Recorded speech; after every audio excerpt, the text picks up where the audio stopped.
Hello everyone. How are you all doing? Welcome to As Seen on TV.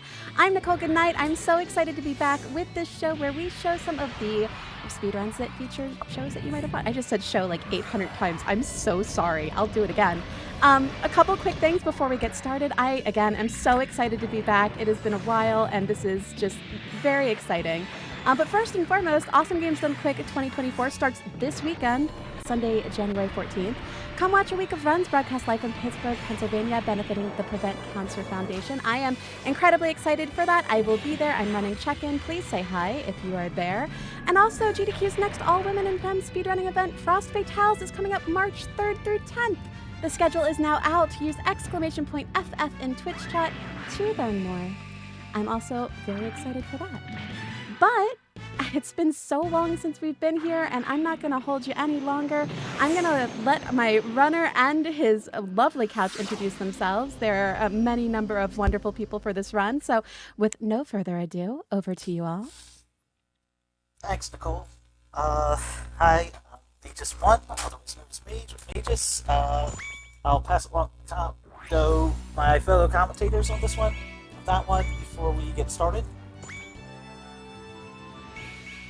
Hello, I'm Tempest Mask 1000. Some of you might have seen me on the Hotfix before, and I actually did plan on joining Mage when he last showcased Robotech, which, funnily enough, we now have the Japanese original counterpart. So this is actually a perfect storm, if you ask me. Yeah, hello everyone. I'm Riz Grestar. I am a casual speedrunner of a variety of games. Though ever since I joined the anime speedrun community on Discord, I've focused a lot more on various anime titles. So it's good to be here. Thank you all for having us.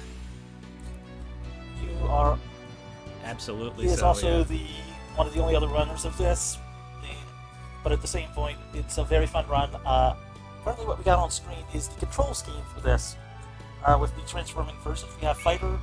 I'm not even going to try to pronounce it, so I'm just going to call it the Guardian mode on that one from Robotech. Then you have the Battleoid, which we'll try to explain it as it goes, since I know this is all in Japanese.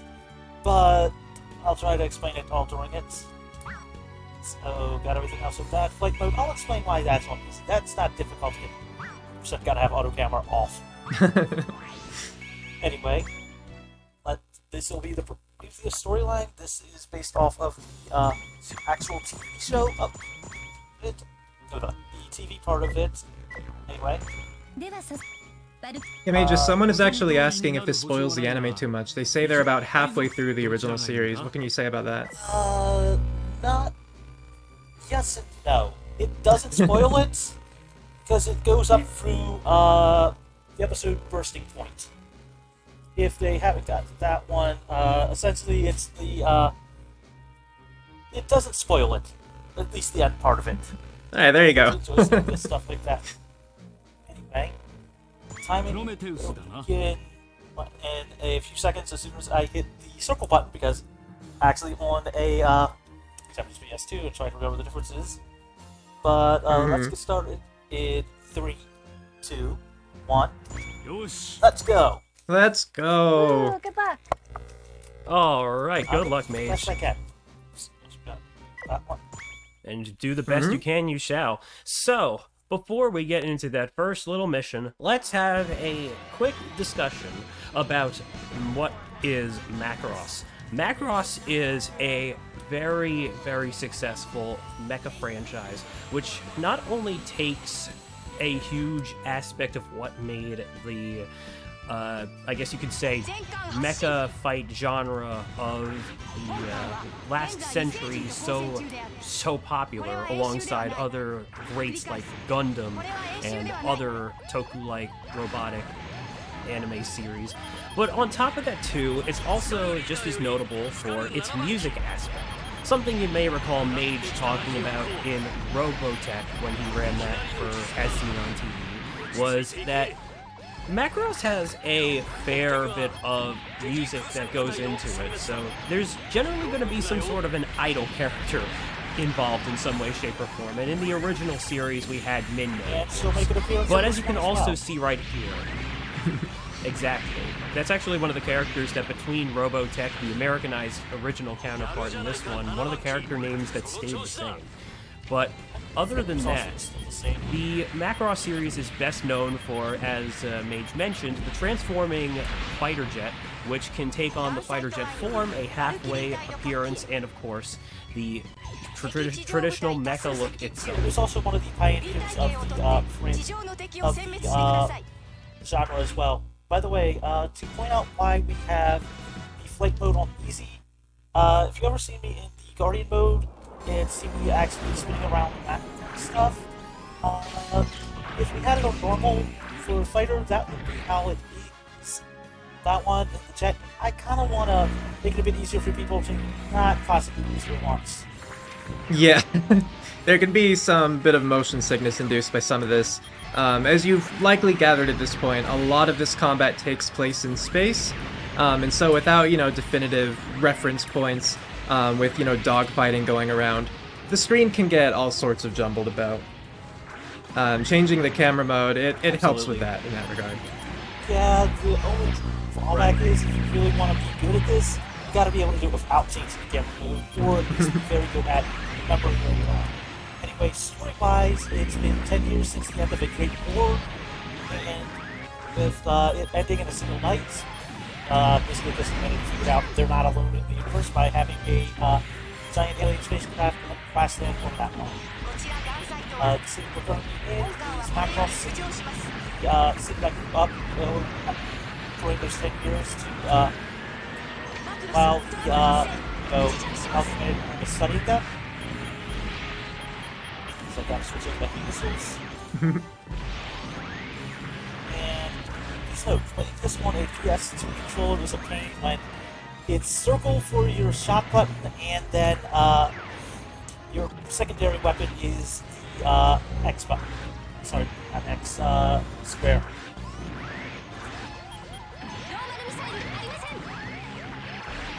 So let's see here, we're gonna fire some missiles here. Here's the Guardian mode, the hybrid mode to actually up here. And the fire things there. Now we're in our first boss, which is an officer's pod. It's the day of the launch of the ship. Oops. Can't let auto targeting that one. Anyway, fun fact, the reason why you'll see I also turned the auto camera off is because of the fact that if I did that every time I launched a full volley of missiles, it would basically show all the actual missile trails in its all form. Yeah, it suddenly goes all cinematic, and while you can quickly skip it, it still takes at least a little bit of time, and it can be disorienting because it suddenly shifts your view back and forth. Not only that, but also the D-pad in this game also swaps between 4 different camera angles: action, left view, right view, and missiles. And I don't know about all of you, but here's one of these. Anyway, we just got finished the first mission. That one. I might add, timing in this game is done by in-game time because it has a very good in-game timer. Yeah, not the best, not the worst. Oop, I forgot to teach It's Nichole okay. on that one. Sorry. It's okay. We can check after the alright. fact.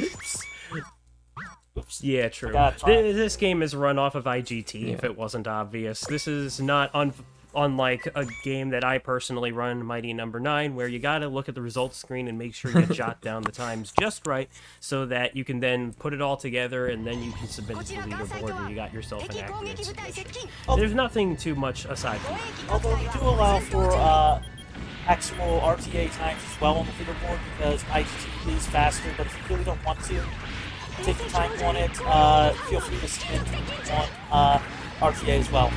Because I could do that. Did that one myself because I'm not going to remember all the time, so it's just easier to do that. Anyways, trying to put it in this one. Fun fact: the targeting reticle in this does not stay straight or as some of the things, but it will not stay perfectly straight unless I am in battle mode. This is why you'll see me swapping between all of those constantly. Yeah, when I'm playing this game, I generally think of the 3 modes in very simplistic ways, but generally it's the jet is gotta go fast, the hybrid is you shall not pass, and then the more mech form is I am not left-handed. I tend to think of that as the up-close dueling form, when you're on like a one-on-one kind of thing. If you're dealing with big groups of enemies, the hybrid form I think is best because it has a great, it can spam missiles and just cover a large area, defeat a lot of enemies at once. And unlike the jet, not just that, but the game with the ability to go exactly, backwards. I was gonna say, unlike the jet, which moves forward at a very fast pace, the hybrid mode can kind of hover in place. And so even though you can totally play this game as more of a traditional dogfighting game, flying around, chasing after other spaceships and whatnot, shooting, I find it best, to just kind of stay in place, let them come to you, hover around you, and just pelt them with missiles along the way. That's because they also won't break up until you get there, so the further you fly backwards, the more they actually can damage you. You still have to do some evasion, but it is what it is. Anyway, the timer on the screen is because we're now up in space, defending the Earth, while Macross, which is the name of the ship, is basically evacuating civilians. Now, for those that are unaware, there are actually 2 notable dubs with Macross, the original series. You all would obviously know of Robotech. We've already talked about that maybe a couple of times, few times. Probably won't be the last time we talk about it, let's be real here. But there was an ADV dub that had notable voice actors of the time trying to do what was essentially an attempt at a more faithful dub. I've actually heard that some people don't think it's okay. Some people think it could be better. I think it's passable myself. It's interesting, though, just to see the people that they brought on to do some of the characters, and yes, in the ADV dub, they tried to make all the character names accurate to the original Macross series, because, in that case, they were trying to dub Macross. Robotech was a bit more of a combined series. It took not just Macross itself, but a couple of other anime series, and basically did a Voltron, so they had to put it like 3 into 1 together because of TV standards at the time, if I recall correctly. For syndication, and the TV shows are Speedruns, Fortress Macross, Super Dimension, Hyper Cavalry, Southern Cross, God, that's a mouthful, and Genesis Chamber, Mobile Police, I believe was the last name. And bless you for trying to say the second one's name, because I can't even say it that fast if I tried. I'm not even familiar with that one. Fun fact, in the original anime, it actually was released at the after Macross. They both share Super Dimensions. Their name, they are not related at all. Then. I like to think of the I'd believe that, yeah. I like to think of the Robotech side of things as this is what would have happened if those two were actually connected on that one. Yeah, it's kind of like the Voltron movie, where it was the only time that the source materials behind what was the Lion Force Voltron and the Vehicle Force Voltron had ever collabed. None of the 2 source materials ever did. Mind you, that there wasn't a whole lot of actual collabing in said movie. Toei did make original animation to showcase both the casts and the respective mechs when it was needed, but like having seen the movie for myself, I can definitely say they could have done a little bit more. But yeah, I can only wonder how Robotech tried to bridge it together, but I think we'll just focus on the game for now. That's the character. Oh, well, Because Max, fun fact, and I won't spoil it too much, but it's thanks to his wife. That explains it, actually. I think I already have an idea. Yeah, pretty much because of who his wife is, they were able to bridge the gap by having the by having the second part of it basically be a generation piece, and by using their kid. And Yeah, it makes sense. hold on a minute. Gotta drop here. Drop here to end the mission. Now, the ship has basically been taking some heavy damage by these trotting, also known as the aliens for who the ship belongs to, at least according to the story. But, basically we need to land. Now, what they're doing is performing a hyperspace fold to basically get out of there. And it's also going to end up taking a chunk of the city with them. Yeah, so in this game, there are a handful of different like mission objectives. Most of the ones in this game are just going to be rout the enemy. They're going to be a certain number. You just have to defeat them, and then it will automatically move you on. The objective right there was just to reach a specific point. So we drop down onto that ship. There will be others later on that are more like escort oriented. Again, reach a particular location. We've already had one that was just based on a timer. You just had to survive and make sure that other things survived throughout the duration of that timer. And this right here is a great example of that because we now have to defend the ship while it actually transforms. Because of course, the major ship has to have the ability to transform. So Oh gosh, I forgot about that. So this is where you get to see the fact of just us being able to backpedal a lot. Keep in mind that there's a lot of stuff that I'm going to claim I know, Oh, but then when I say I man. forget something, I'm probably not lying. Oh, it's quite alright.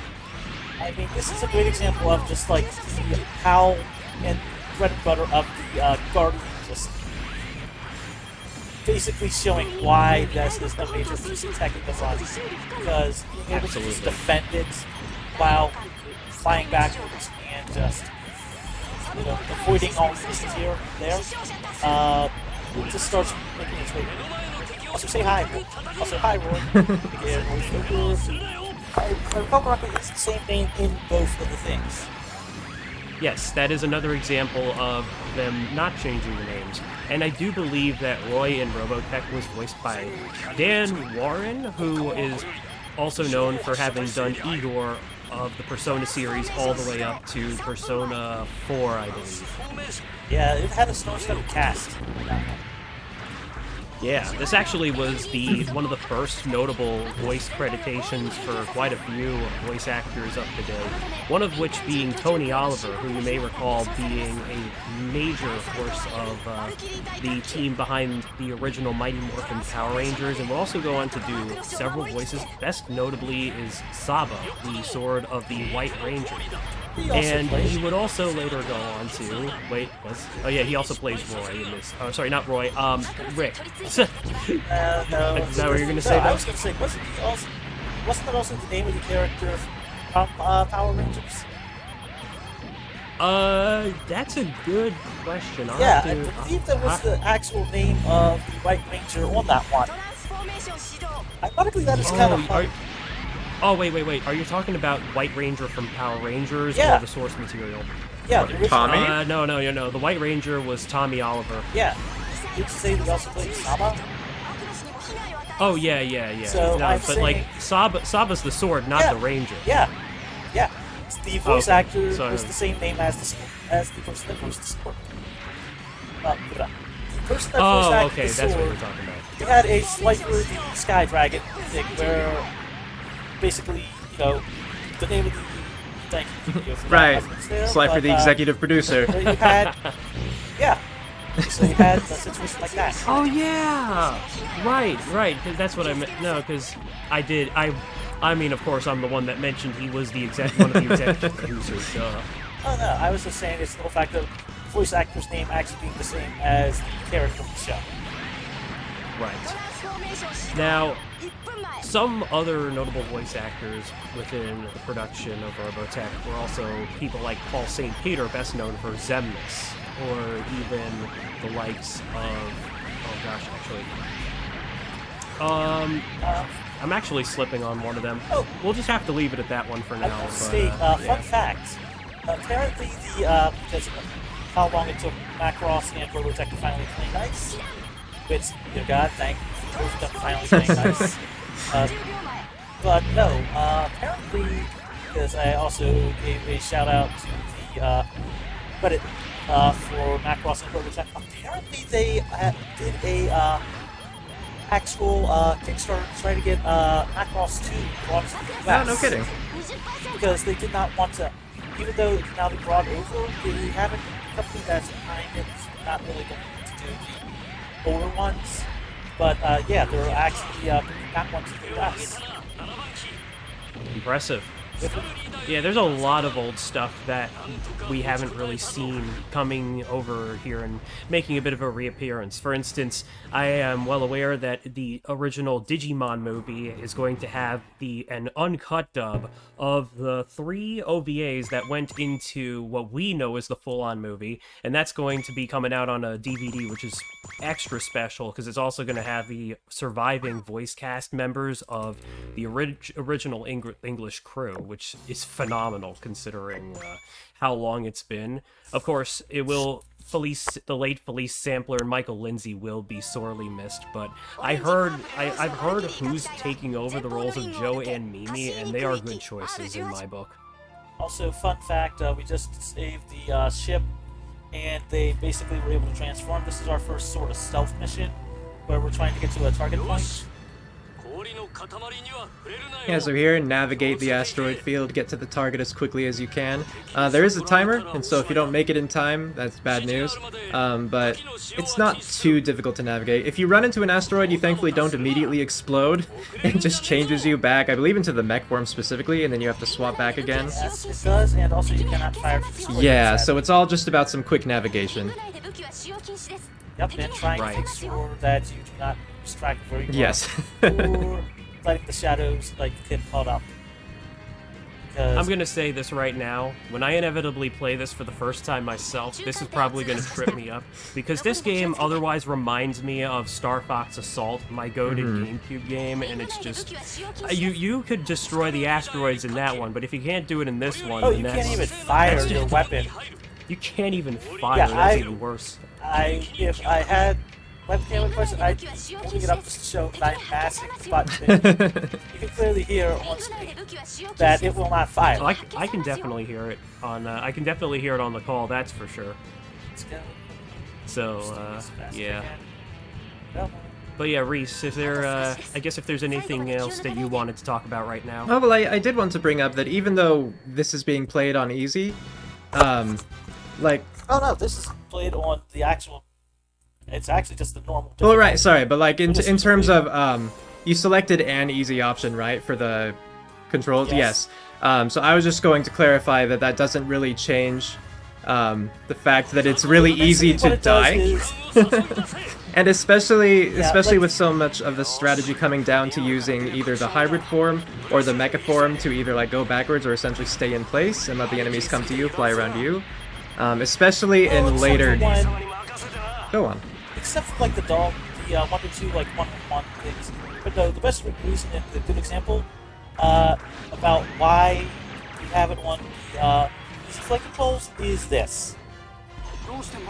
Now, imagine doing stuff like this when flying and having the lots of type turns and stuff like that. So it's also preventing from having other stuff. Anyway, now have to defend the ship from missiles.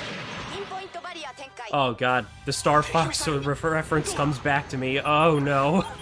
Oh, don't worry. We don't immediately lose if we have it if it takes damage. We have a health bar, unlike the Great Fox, sadly. I mean, oh yeah, not even. Oh, you're thinking of Star Fox 64. I was still thinking of Star Fox Assault. You had to defend the space station from missiles in that one. I mean, anyone would probably know that if they played the respective stage in what was it, Smash for Wii U and Ultimate. Orbital Gate Assault. Yeah, Orbital Gate Assault. Thank you. Sadly, Yeah. it is Ultimate. Oh wow, they took it out. That's a shame because it was actually pretty good. I know that from running Ultimate's World of Flight. Having to run on the stage on that one would be a pain.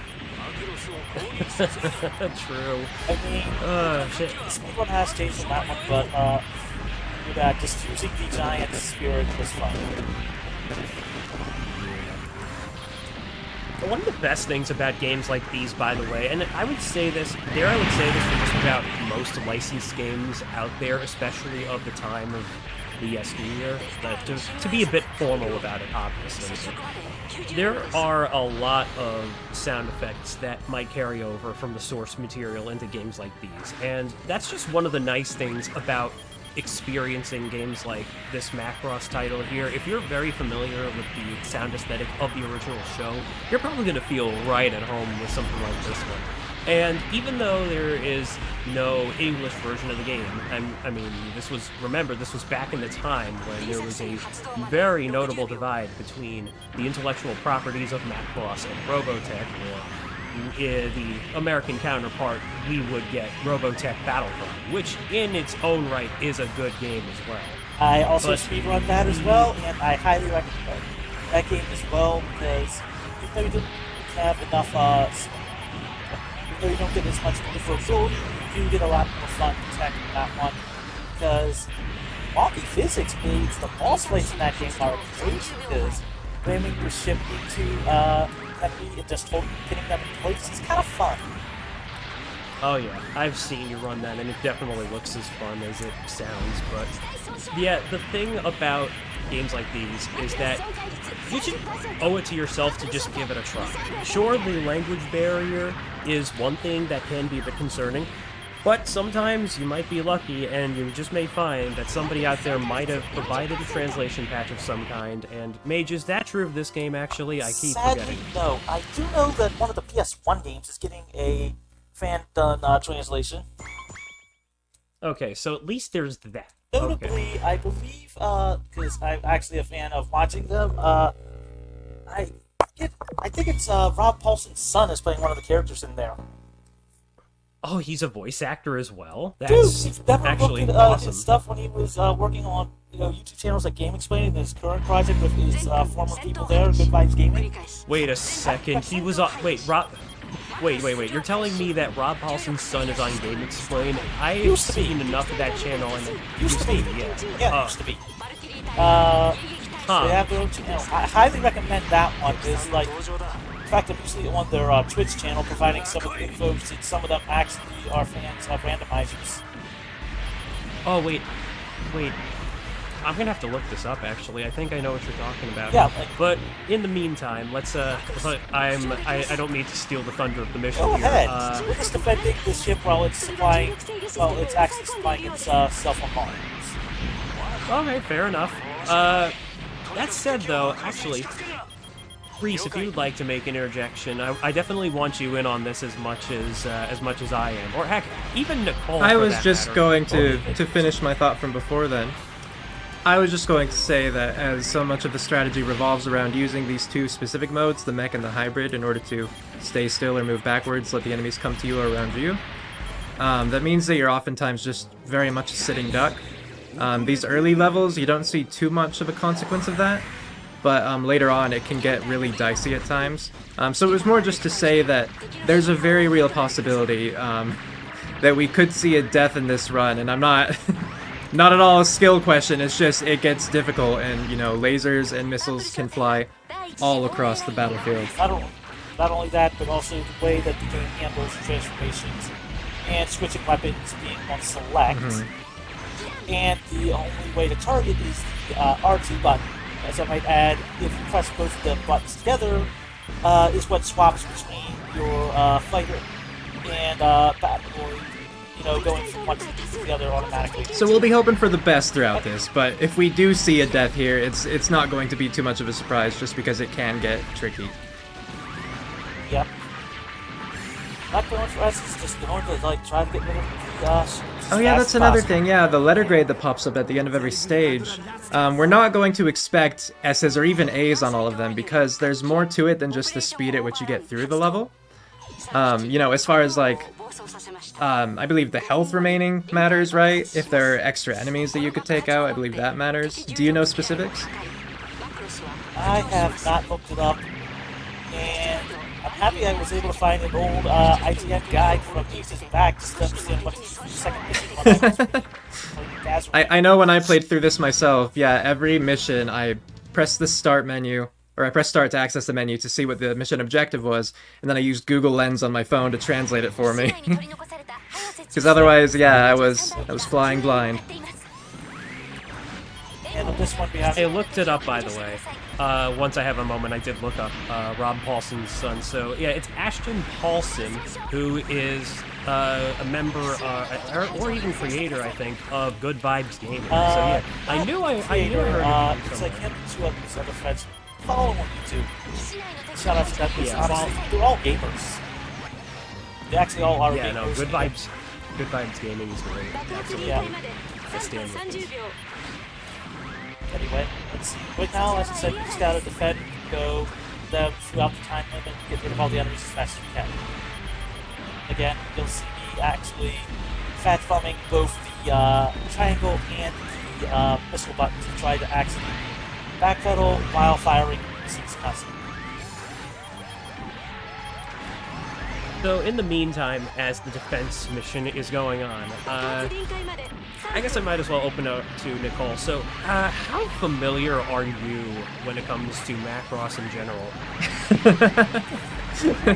Check it Okay, out. that's totally fair. Really should check it out. It's got. As I said, another reason why you see on that one, see how I just rotate the camera? It does that for almost 2/3 the mode, so if we can cut it down on at least one of the modes, it does save some time for and makes it easier for viewers. There we go for that one. By the way, we just saw a bunch of explosions, so chat, if you could get your explosion emotes out there, because that's one of my favorite GDQ emotes of all. And I gotta say, I love seeing a bunch of explosions. Plenty of opportunities for Yes, that that was a reference to Torque. throughout this run. And now we've got the worst thing for this. No, wait, this is the second worst. Because this is where we have Second the worst in armor. what regard? Okay, I cannot transfer. We are stuck in battle mode. And it is as Okay, then. awkward as you can imagine. Though one of the interesting things, at least about this point, or this particular mission, is while you are stuck in this battle mecha mode, you do have access to not just the sort of assault rifle, but the missiles as well this time. This is very good. Huh. Also, random swimsuit insertion. Is that Minmay, and what is she doing right now? This mission takes place during the this Macross contest because having the character, as I said before, having the character, them having to take apart or take civilians when they blast from Earth means that they had to do something to keep the civilian life, the civilians actually entertained and stuff like that. The show is notable for having a lot of showcasing like how, I won't say horrors before, but just like how things can be. Not one more front like that. Also, fun fact. Yeah. Hold on a minute. Tongue-tied. Take your time. But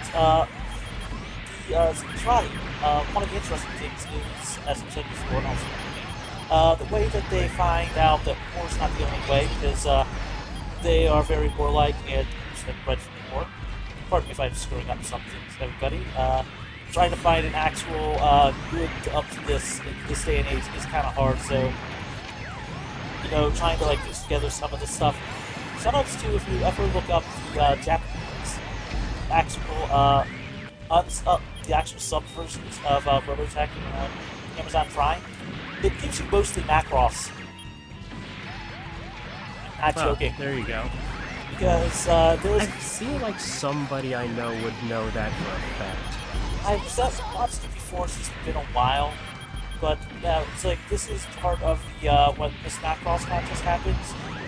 Shoutouts to the fact that the game also has that the fact is that I am getting tongue-tied while You've trying got to this. fight this out. You're dealing with Welcome to something. my It's world. fine. You got this, though. Well, not just that, but I'm also trying to dodge left and Exactly. right, which means flicking on the control stick while using my You're thumb. being the gamer right now. It's a given that being tongue-tied will happen. True.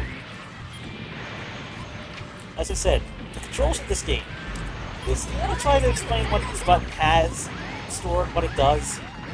As much as I wish I could, it's one of those situations where someone will ask you, how do you jump? And you just know how to do it when you're holding the controller.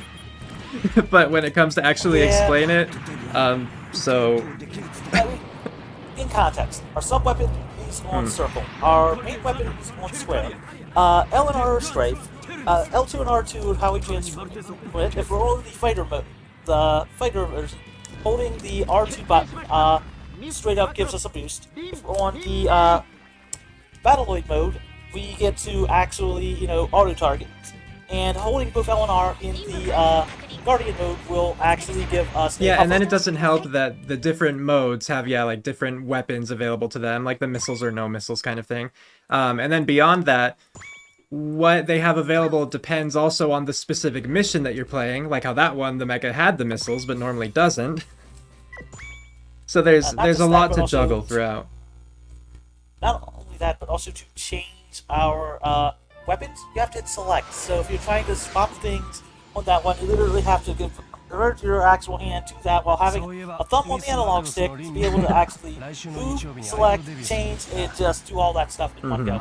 Also, we are now protecting the cat's eye there. Shoutouts to where we attack Battle Cry and some of the worst missions in the game where you have to defend that.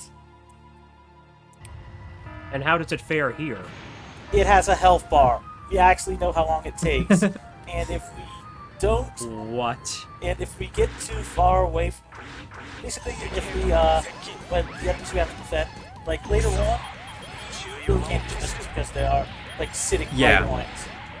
So this is the escort mission I'm of the game. slightly Yeah. dumbfounded. Sorry, go ahead. No, I was just saying this is the escort mission of the game, where yeah, cat's eye, you can see their health bar. As long as they survive, we're good.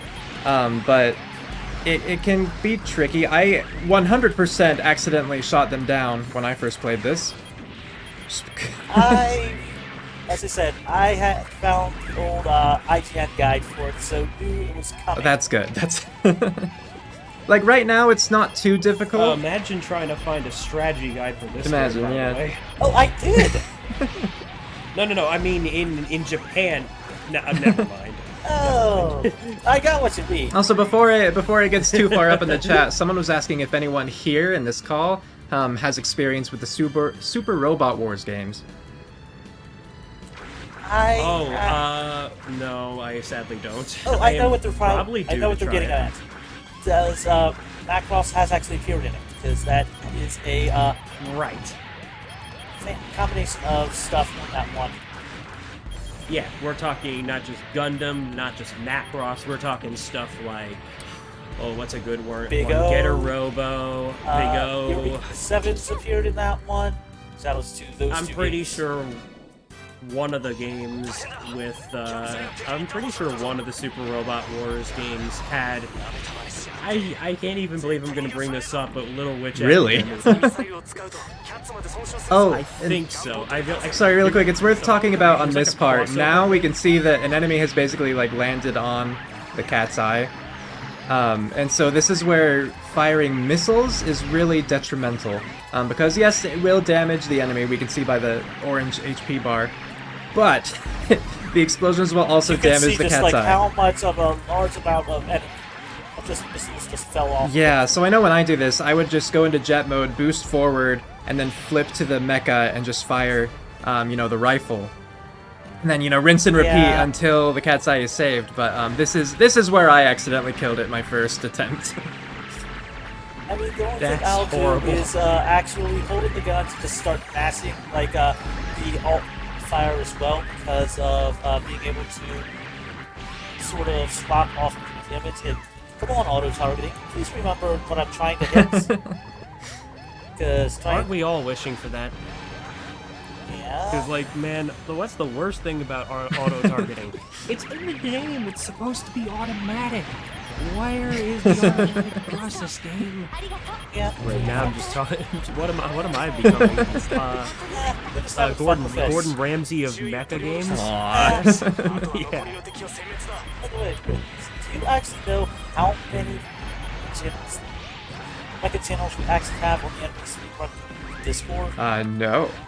We probably have many. I recall there being a lot of them, because I too am a member of the Discord. I just haven't fully checked. Enlighten me though, please. We've reached the maximum on Discord channels. So Oh. I know at minimum there is. Yeah. Remember, they had to convert a bunch of the ones you wanted to games into just threads. By the way, we defended the cat's eye. Yay! Yay! And there was much rejoicing. There was much rejoicing indeed. So let's see here. Yeah. Also, seeing the pinned note chat. Sorry about that. Microphone decided to act out. Oh, you're so good, you're hopefully good. all it's considered part of the aesthetics. Right, thinking about it, Yeah, I forgot sorry to if thinking about it, I forgot to hit the local record button. Well, I'll just have to snag this off of YouTube to throw as a submission for later GDQs. no problem. Yeah, it's if anything, we did our best to try and consult that issue as best as we can before the run, but in the end we figured we to do so would probably set back the segment by quite a bit, so we're just rolling with it and considering being it part of the aesthetic. Yeah. We do apologize if some of you listeners are might be a bit bothered by the sound. I understand that not everybody's ears are built equally. It's certainly less than ideal, but working with what we can. Exactly. And this So in the meantime, we got more combat, and I think I should go ahead and just do... What's the word again? I think it's one-word moods of the entire level, so I'm just gonna say space. the Yeah, final frontier. pretty accurate. That's 2 words, but hey, it counts. I mean, to be fair, one nice thing about Battle Cry is it's not all just in space. I mean, I would imagine that when we did defense on a planet, technically that was on a planet, so therefore I wouldn't necessarily count Yeah, it depends on how space. technical you're being, yeah. Yeah, we're going into technicalities at this point. I gotta say, though, Japan has a lot of surprisingly interesting exclusives. We gotta give a shout-out to our friend DB. Who just showed up in the chat. Actually, yes, yeah, we have DB right in the chat. We gotta say, he is a very, very enthusiastic runner of anime games, and he was just the tour de force behind, one of the tour de forces behind the anime speedrunning community, and I still remember being introduced to him through a marathon run of Giant Robo. So when I think of DBK, sometimes I tend to think of mecha or robots. It just works naturally. So yeah, it's He's literally one of the that's always grinding for like a lot of stuff. In fact, he is also a insanely good fighting game speedrunner, and he'll actually sit there and do tier lists to help people want to figure out stuff like that for those type of games. Now, at this point of the, we are basically within a little past the halfway point, if memory serves me. We are. We also, again, shout out to DK. He was supposed to be in here for a comp, but, you know, way, maybe join us, maybe not. But anyway, we are now taking on one of our first dogfight bosses. Oh yeah, classic dogfight. Wait, Reese, you're telling me... Wait, Reese, remind me, weren't there other dogfights beforehand? is this really one of the first ones? Just given the way that different bosses will, you know, restrict weapons or like the transformations, or just depending on where they are, whether in space or on planets, how you want to depict them is kind of up to you. So I wouldn't blame you for thinking they're already dogfight bosses. But Oh great, we're going into yeah, more well, technicalities. unfortunately, that's just kind of how it is, right? I realized you could start to notice is like how the game handles targeting. I have to deal with gravity with my shots, and sometimes will not be perfect. That's one of the interesting things I find about this, though. It makes it feel a little bit unique.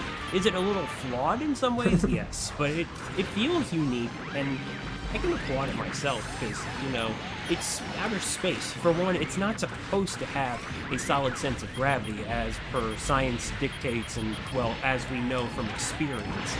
But, yeah. Yeah, We're of just course. rolling with it anyhow, 'cause Yeah, so Magus, do you want to explain your thought process behind the constant switching with this boss in particular? They hit hard fire missiles at us, and I'm just trying to avoid them, keep up the damage fire, so I can just avoid the missiles without having to stop and actually really avoid them. Yeah, this is a very mobile boss, Yeah. a lot of firing on their own part, and with them dipping in and out, like close to you, far away from you, you kind of have to switch weapons back and forth in order to constantly be able to actually output damage. Not just that, but also make sure that I can fly close and hit them while avoiding damage on that one, while also staying targeted at them, because you can clearly see like how things will change on that one. Yeah, and while you're clearly winning this fight, like we can see from your health that he's still getting his own shots in too. And so if you weren't doing this constant dance, actually, it's a she. Oh, excuse me. I was assuming that the blonde-haired pilot is indeed the pilot of the enemy ship and not the player character. No. Or is that of the player character? I'm not sure on that one. Originally, when I read the guide for it, it listed it as female, but then it also changed it to currently saying male, so I have no clue on that one. Anyway, we just... See, that's the thing with translations. It's hard to, like, properly define wording unless you actually are fluent in the language, which I have studied a little bit of Japanese, but as much as I wish I could say I understand it, I'm gonna have to take a few more classes to know for sure. So the best solution to figure this one out is, of course, looking at the source material. That's the only real way we can really tell this for given, but we're just gonna roll with it and see what we remember at the very least.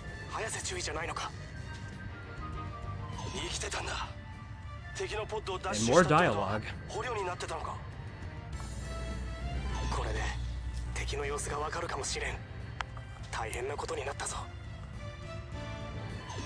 But yeah, Nichole, I assume you've been enjoying the epic mecha display in action so far? Yes. Awesome. How much mecha have you seen in general? Not a lot. Not a lot. Can you recall at least one? I mean, I literally just started watching Evangelion. Ooh, nice. Oh, hey, you pick a good one at the very least. I'm like 'cause 7 episodes Evangelion in. So no spoilers, chat. Yeah. I'll find you. No I'll be spoilers, so mad. please. Hey, she'll do it. She'll do it. It's not even a. I'll be what's so the word? cross. Threat. It's a promise. I've seen Code Geass, so I was glad to see that was apparently at least in one of the Super Robot Wars. Oh yeah, Yeah. Lelouch and all that jazz, and Subaru as well, I believe. Or Suzaku. Wait, is it Suzaku? It's Suzaku. No, Suzaku. Ugh, I hate it when I think of Subaru because then we're talking ReZero, and that's not. Oh, I a thought you were mecha just anime. talking about vehicles. I mean, well, yes, no, because it's a car name. Well, I actually thought you. Well, no, Reese, I thought you actually would have thought I was talking about the anime ReZero. Well, I would have probably if I had seen that. Yeah, I can't say I have either. But I do know of, I mean, I am familiar with Subaru's English voice actor, so shout out Nice. to Sean. Okay, now we've made it back to Earth, so we've still got to defend the ship. And right now we want to fly a bit closer so we can start targeting them. So back on Earth, I assume everyone's happy to see you. No. What? It's been about a year school-wise, and yeah, those enemies those aliens that Johnny, they were following just the ship. They left Earth alone. And since we're back, get that out of here, please. We don't want to have to deal with these the aliens again. Yeah, we can only imagine that it's one of those things where it's like, how many times do we have to teach you this lesson, old man? Classic. That is a line that's going to live rent-free in my head among many other things famous and infamous. True. Very true. Okay, we're going to keep smooth here. Again, swapping between our stuff, maintaining our heavy missiles for a little bit because we have to do another dogfight battle coming up in this area, and I kind of want to be able to hit a full volley missile set on them. We say hi, Max, because I believe that is Max from there. Also, fun fact, as I was saying before about the different camera angles, you can start to see just like how they can affect things, about why we don't want to use them. Because camera shows from the side, it does not. You still cannot fire from that perspective. it will treat it as if you were still facing the floor. Okay. Also, Magus, another message in chat that you might be interested in. Someone says, "I'm so glad this show exists. I had no idea there was a Macross video game." There's been several. In fact, plan to try to at some point speedrun the PSP games. Although shoutouts to SRC because when we had one of our former runners decide, who was modding the entire thing, decided to actually leave the thing. They basically left, like I think, 3 different games without a mod, and them legitimately not really letting others swap or take care of it. Womp womp. I mean, I tried, but they were like, no, and I don't have the time to go through and go do a full run of like some of the stuff to get that one. It took me like almost every other River Tech game for them to give us one there. So trying to get them to let me take over the Macross thing, that's going to be a pain. Also, fun fact, DC was doing different invasions. Basically dodge rolls, but cooler than the... Oh, no, you know, no, I'm not going to finish that sentence. I'm going to let chat decide. Do those dodge maneuvers look cooler, or is the barrel roll cooler? You tell me.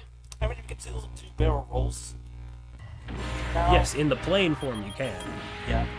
Now that we've defended the ship, by the way, shoutouts to the Citrati for finally starting to realize that it's not the only way. Thanks, Midnight. Fun fact, this show originally was one of the pioneers for virtual idols and stuff like that. Music being actually influenced. If you ever look up the old picture of the anime person reading a leaf, that's from one of the Macross series. Oh yeah. It's the one where the weapons that they use on the battlefield are legitimate musical instruments. Someone did mention in chat that a good number of the Macross games are idle games.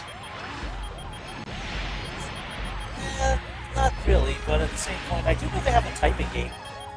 They do. They have 2 typing games, which I have unfortunately not been able to get my hands on.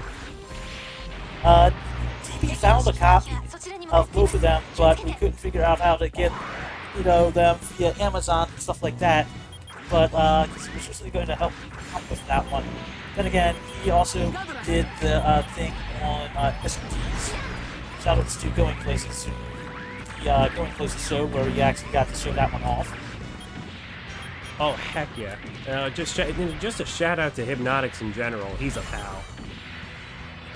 Seriously, Going Places is just as goated of a hotfix segment with some of the things you can see through like other places in the world, and even just the handheld stuff in general. And a lot of different anime games. I know the entire community has been trying to get as many of them together to try to actually have all the stuff like that. I may not run Gundam, but we have a lot of Gundam runners. We actually have Dragon Ball, Naruto, Beast, Macross, Goku, Orphan. I think we even have a Slayers channel for those old school on that one. I know we also have. I know we have one for Tensei Video because I'm the only runner for that one. But I know there's one other person on that one. But I have the RPG for that one from the SNES. So yeah, there's a lot. Anyway, we defended the ship and basically shut down our boss there. Nice. I mean, I don't think I'm on PvP pace. You also notice that I am playing on a new game. You don't have to play on a new game. I just do this so that way I can just quickly scroll through my top times without having to actually go back and look at how well I did, because it's got my, top times. I could just scroll through and be like, okay, I got this, this, and then just add it up a bit. Right, when you only have one time, that's the top. Yeah, and it makes it easier for the speedrun setting.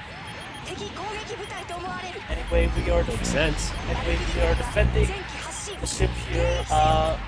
This would be the equivalent of, at least for in Rover Tech Battle Cry, of the Force of Arms. We haven't entered up that one. Anyway, as I said, we're defending it. Story-wise, Roy has sadly passed away to the beginning of his own life to defend.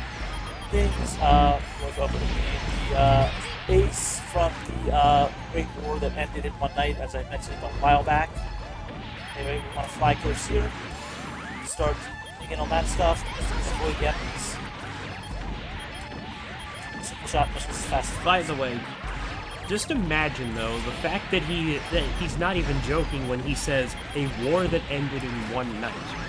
That sounds wild in its own right, because Global War then too. we go back into the. Oh yeah, no, I mean just the fact alone though, we're going into technicalities territory again, in the point that if it was a war that lasted one night, does that technically make it a war, or does that make it a battle? Oh no, it wasn't that. It was going, story-wise, it was going for like, a long ass time. The war itself ended in a single night because alien ship crash landed in the middle of the Pacific on an island. So it wasn't so much of a gradual defeat. No, this was more of just like a, hey, we know that we're alone in the universe. I think we might want to stick together and figure out what's going to happen here. I knew it. It was aliens all along. Thought it was a dog all along. No, wait, that's Silent Hill too. Shout out to Silent Hill.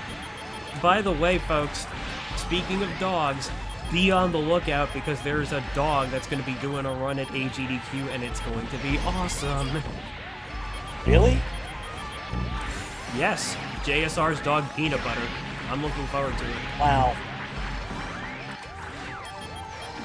That will be interesting to watch. Absolutely. Come on, game. Play nice, please. Thank you.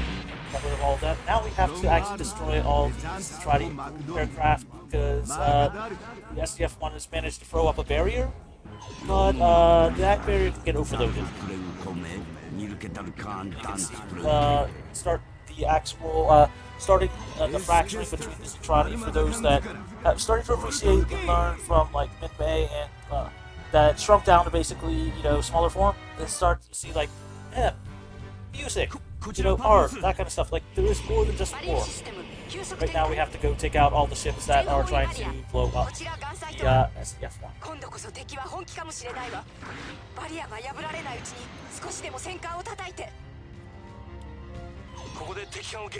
How do you handle this? Now, I imagine we are nearing the final set of missions. Correct. Is that correct? Yes. You can see me flying directly above this. I'm assuming you, like, just hovers above it, just tries to Mach 1 fall distance here? I actually have tended to take them one side at a time, just because I can find difficulty in locking onto all of them consistently from above.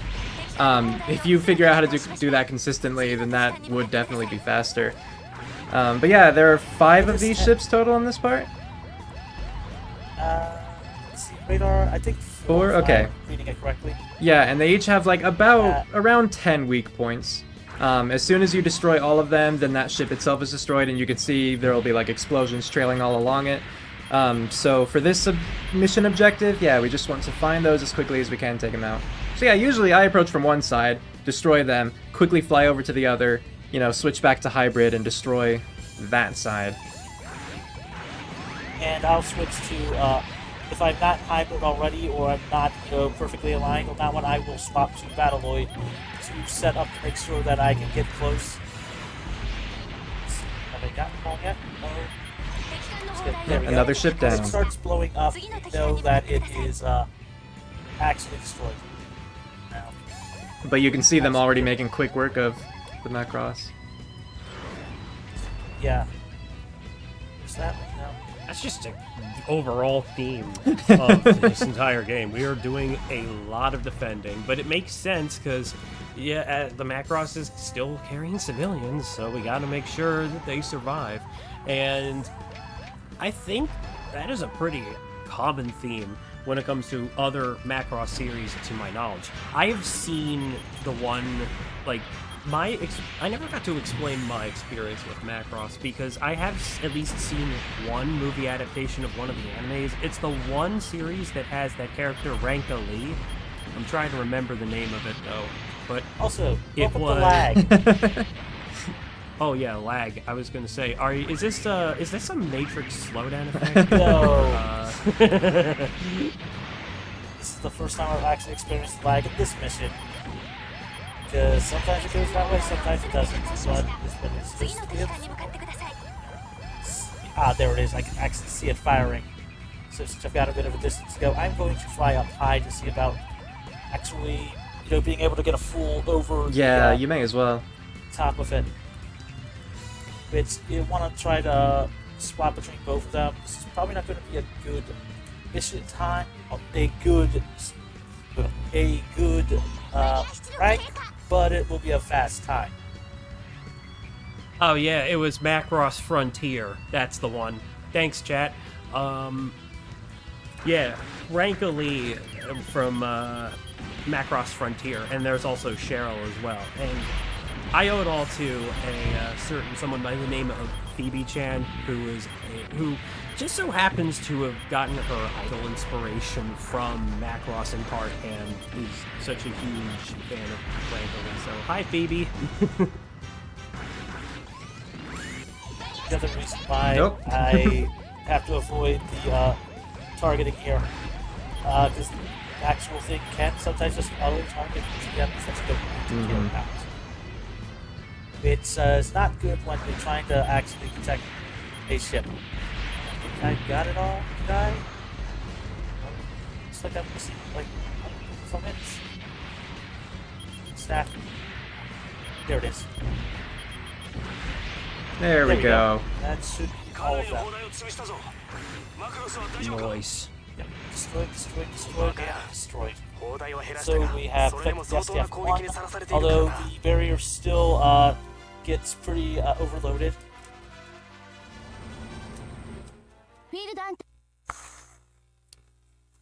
I recall that in Macross, there was a particular case of a barrier that got so overloaded that it caused a nuclear explosion, and it resulted in the death of Ben, also known as Kakasaki from the original.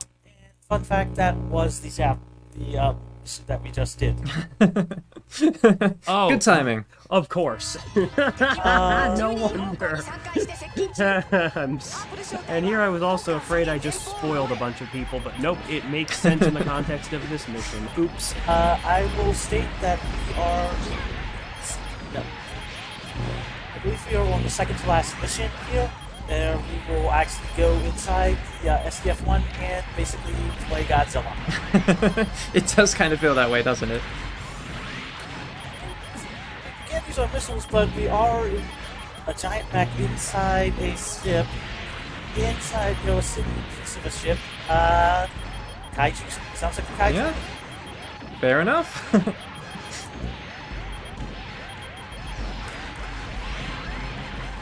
And hopefully all of you are enjoying this, as it really is a fun run to just relax, enjoy, and I also have to say shout-outs to the Speedrun community as well as License-a-thon, one of the other times I've actually gotten to show this one off.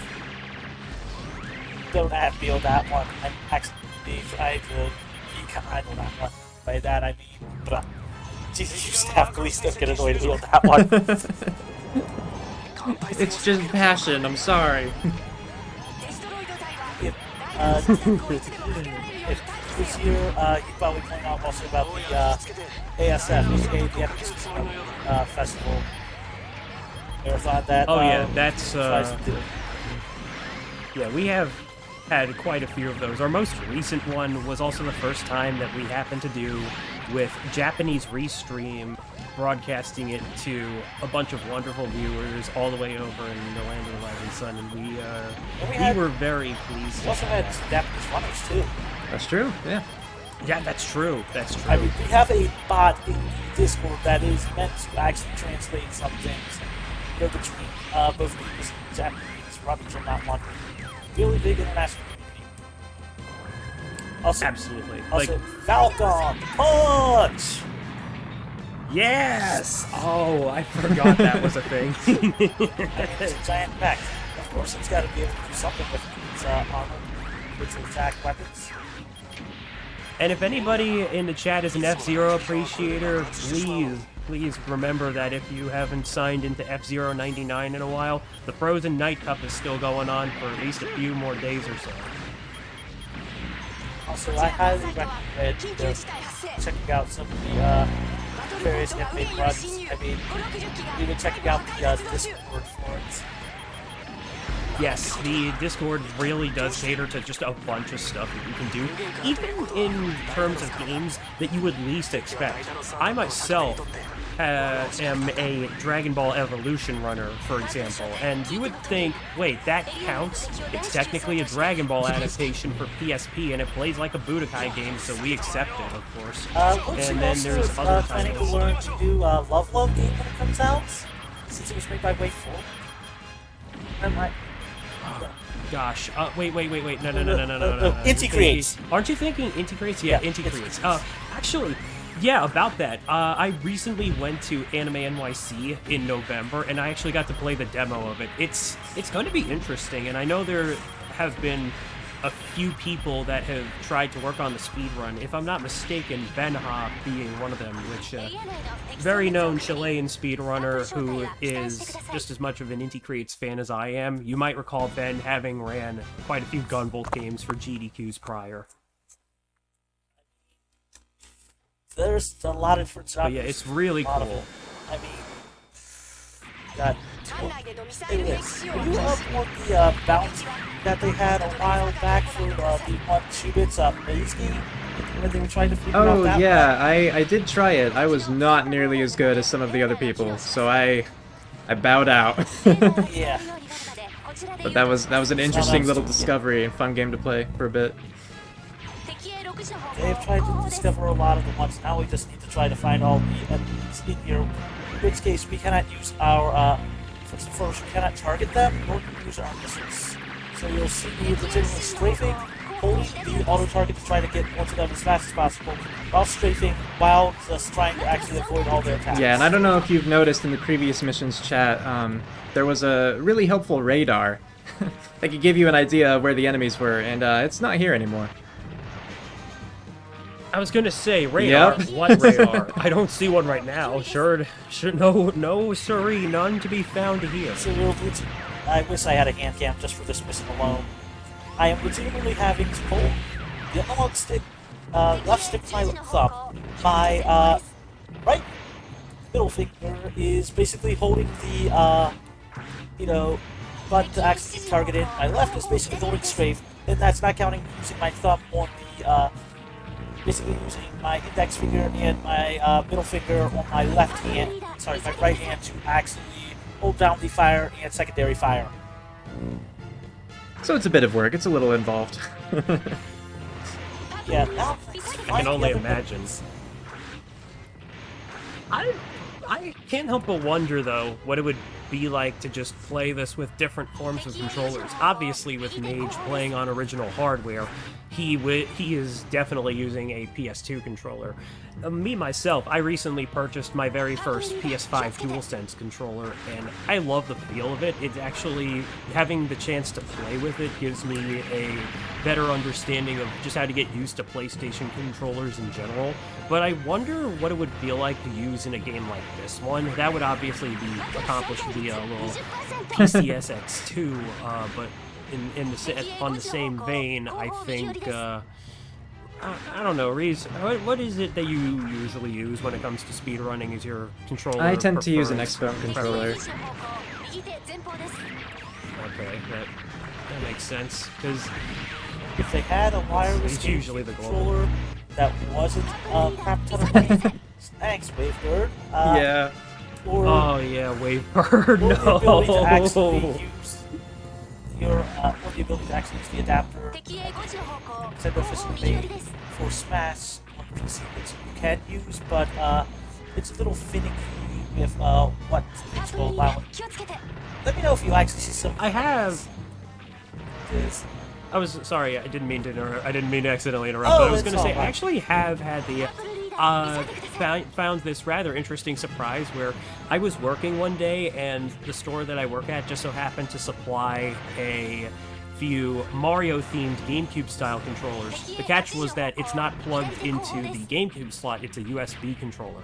So I can imagine that would work perfectly fine with just about any computer. Yeah, pretty much. Meaning here. Come on, where are you? Yeah, I'm gonna say they're giving you the jukes, camera shyness or playfulness or whatever the heck. You hate to see it. I know that I still got some left because of not being able to advance to the next thing. Yeah, once all the enemies are defeated in this area, a wall will fall, and then you can proceed. Or a wall, a door, you know. Serves as a wall in our case here. Unfortunately, Hoping that it's like one of those forms of time lost that you just you hate to see it, but just keep your wits about, and you'll eventually figure it out, and then worry Because about the while time there might lost be later. some like pattern to where enemies will initially spawn, beyond that the movement is random, and so yes. yeah, with the limited visibility here, with the low ceiling, There there it we is. go. Okay. And you can also tell that there was like one left. Oh, thank goodness. Would have been a little bit awkward if there were two of them. Just hoping. Nope, you're good to move on. Yep. I mean, I assume we're good. 'Cause, Yeah. The dialogue's already going through. There we go. Yep. All right, progress. Yep. It should be smoother Yep. sailing from here, this mission. Well, it's a bit easier to see them now because Yeah. we have a bit less. Like, not completely out of the woods, but I think that this part's easier to find them at least. Yeah. We'll avoid that one there. Swap over there. Strafe a little bit. In fact, I do love how the other group actually do have a sort of final boss. And I also shout-outs to the original person that wrote the actual IGN guide to it. I believe they called it like a knockoff Andross head because it's legitimately ahead of the Gosh. Looking forward to seeing how that one looks. It's using that one. I can imagine that. I hate to bring it up again, but Star Fox Assault, which, I shouldn't have to hate bringing it up again, it's a good game. The first boss is literally called a wannabe Andross, so there you go. Anyway, we're going into the next set here. I'll be flying close to it. So I probably will. Oh hey, another wall went down, let's go. I will probably be using some time here, so any chance of a PB or World Record is probably out. Also, you can see like Crash Ship here, as well as some more of the Micro Eyes and Trotty, coming in to actually start helping. So at this point, you can start seeing them actually, starting to rebel and, actually, starting to care about her and that stuff. Now, are we on the final mission, or is there one more? There is one more. Start to see me actually having to circle strafe around them while timing my shots while holding in the auto target so I can still off the back stay locked on because trying to do this Guardian mode is not fun. So you have to get down dirty with the Valkyrie. Veritech for all of you that are fans of Robotech. Although I still like to think of it as a, Veritech is what they named it. But Roy was like, nah, that ain't a good idea. It's called a Valkyrie. That's my personal headcanon from, what it should have been called in Robotech. You know what? I dig that. That sounds so Roy, because I actually have seen moments of the character, and that totally fits that guy's personality.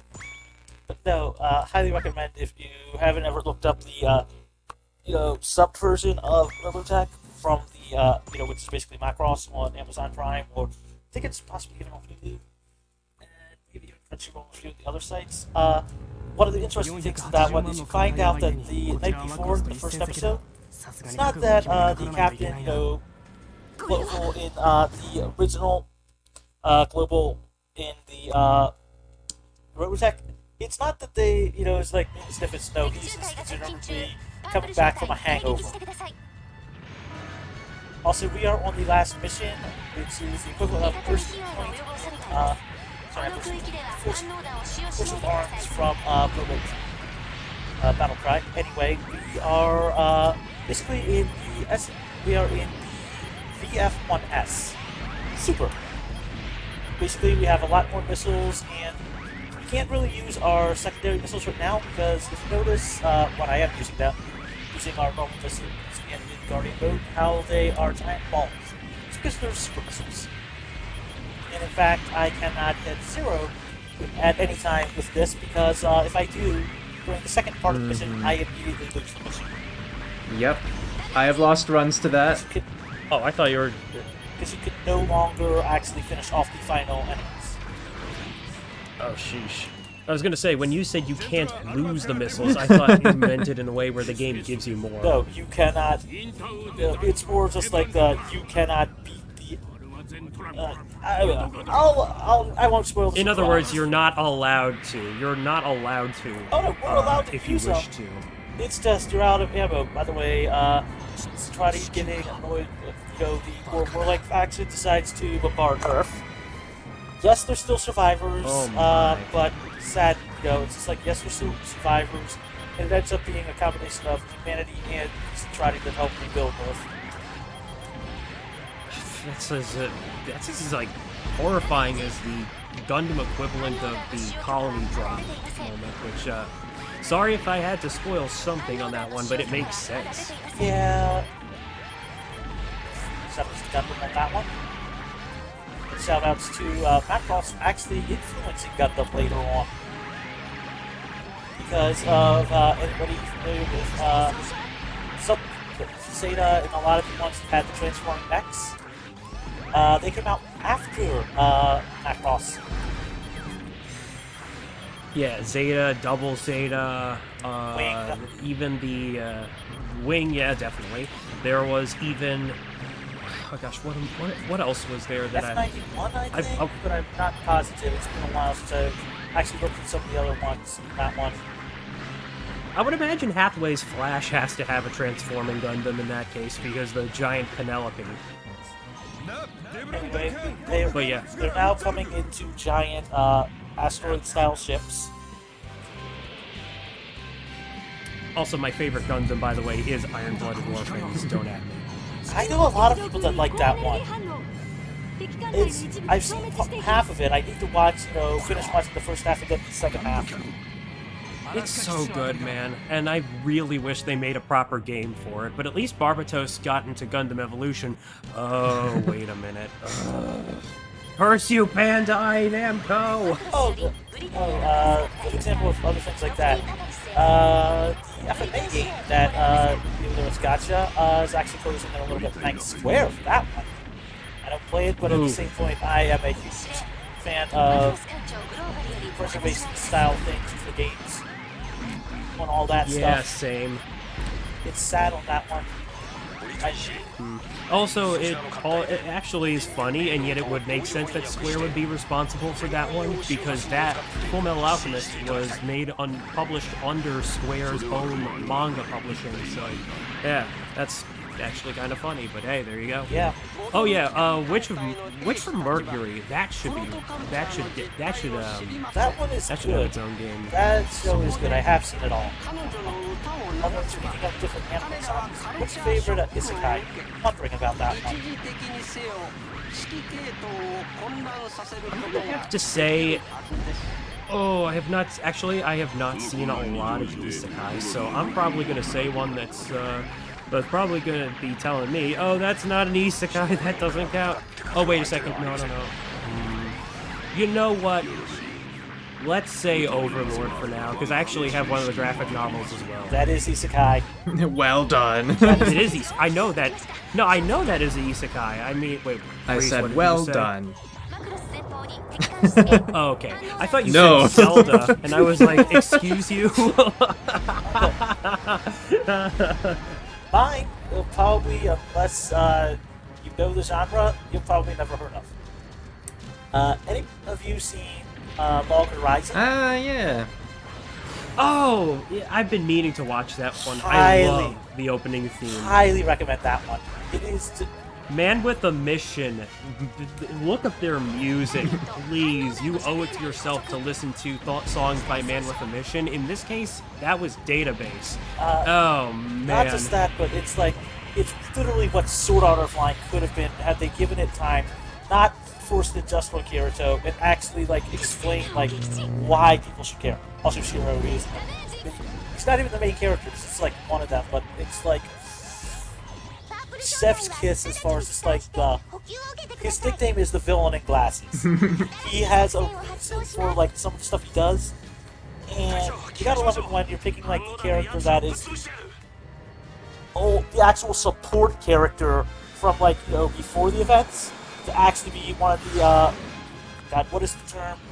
The eclectic cast of characters. Also, shout outs. Also, I'll be quiet and let you all listen to this right here because this is one of the cool things in it. This we're on the final stretch of the last mission, the 1 versus 100 aspect. And I'm gonna be quiet and let you all listen to this. Also, Fushigi Yugi's an isekai, Nichole. They're literally sucked into another world through a book. Noted. All right, sorry, I'm gonna let us listen now. Because this is one of the 2 actual pieces of music from the actual show that you get to hear in the game. Sadly, it's not truly one of love. It's just one of the most famous pieces. It's also got Finbay's voice actor, more well-known and played because of that, but even still.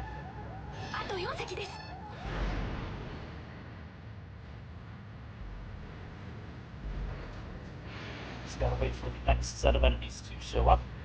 Yep, now the air is up, so we gotta go to the target. Exit. Only take these out with the super missiles, so if we run out of them, we cannot finish the mission after this. Yeah, I believe you start with 16 of the super missiles. There are 5 ships, and they each take at least 2 if you place them well. Yes. So there is a little bit of room for making mistakes, but not a lot. Yeah. Be able to track them. Also, shout out again to YouTube for helping out with this. And I highly recommend following myself and Tempest and Risk that one. I mean, I tried to do what I could do with that one.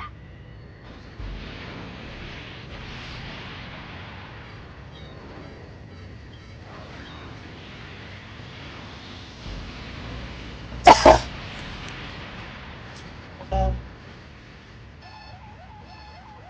around that one.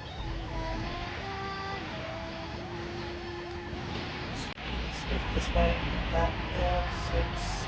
I think we have like up to 2 left. I've lost count.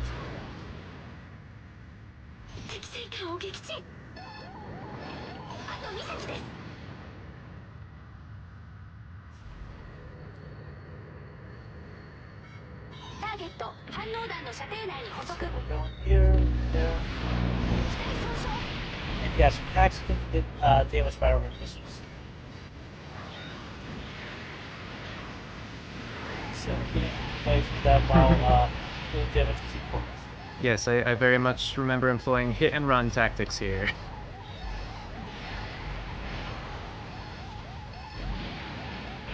Okay, shots left, I think. It's either 1 or 2 left. Let's hope not 2. Yeah, I think it's just 1 left. Because if it's 2, you're in big trouble. If it's 1, be careful. Yeah. Oh, jeez, yeah, that would come full circle with the unfortunate circumstance of 2 missions ago. Yeah. Come on, we got this. We should. We have to. I believe. I must believe! Sorry, I was getting into the zone for a moment. It's I'm not alright. even the one playing. It's alright. I'll do it 1 off at a time just to make sure I've got it. 1. You got this, man. I know. So I got it here. So let's I got perfect so I can go to it. So we a shot at that one. Get it? Got it. Ah. There we go. Got it. staging time as soon as mission accomplished comes up. So time. Nice! There's the run! Now I will let you watch the credits real quick. GG. Don't worry, it's just a bunch of still images of this one, like afterwards, so we can get the final in the mission time. GG, man. Good show. I know that it was, I know there were some flubs along the way, but hey, we made do, and that's what counts. I mean, and it was, RTA-wise, faster than your personal best. Oh! By like 4.5 You know minutes. That's cool, actually.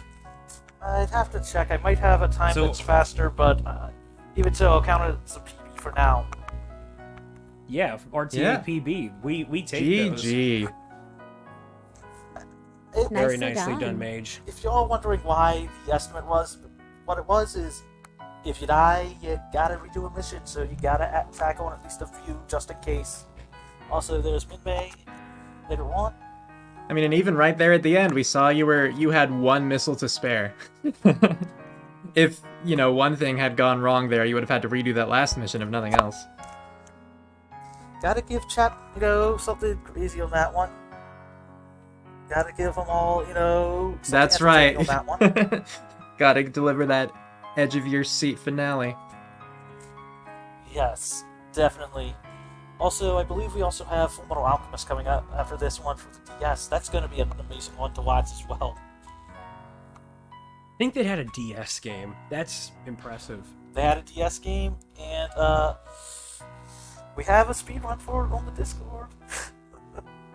Shout out And to while the credits are rolling, if you want to tell people where they can find you, that goes Sure through thing. commentary as well. You can find me on twitch.tv/magus1. I try to stream where I can, but I work retail, so do what I can. I tend to try to even, I'm one of those people who's like, I like to root speedruns. I like to have fun with that and try to get more games, to have speedruns and stuff like that. Let's see how the total goes. I don't think it would be an S, but let's see here. D for I'll take it, though. done. It's Yeah. D for done. Yeah, there you go. If you wanna- Reese, would you like to plug Oh, if yourself? you want to find me, you can find me on the Anime Speedrun Discord server. If you want to find that, you can find it at the top of a lot of the speedrun.com pages for various anime games. Oh, I was going to plug the speedrun server as well. Yeah, no, please check out the SRC leaderboard pages. You'll surely find a link to our community, and we're always welcome to new faces, even if it's just folks that want to just talk about chat it anime. out, be chill, I mean, talk about anime. There's an Exactly. entire the Gundam channels. They have an entire one just for talking about Gunpla, building the models.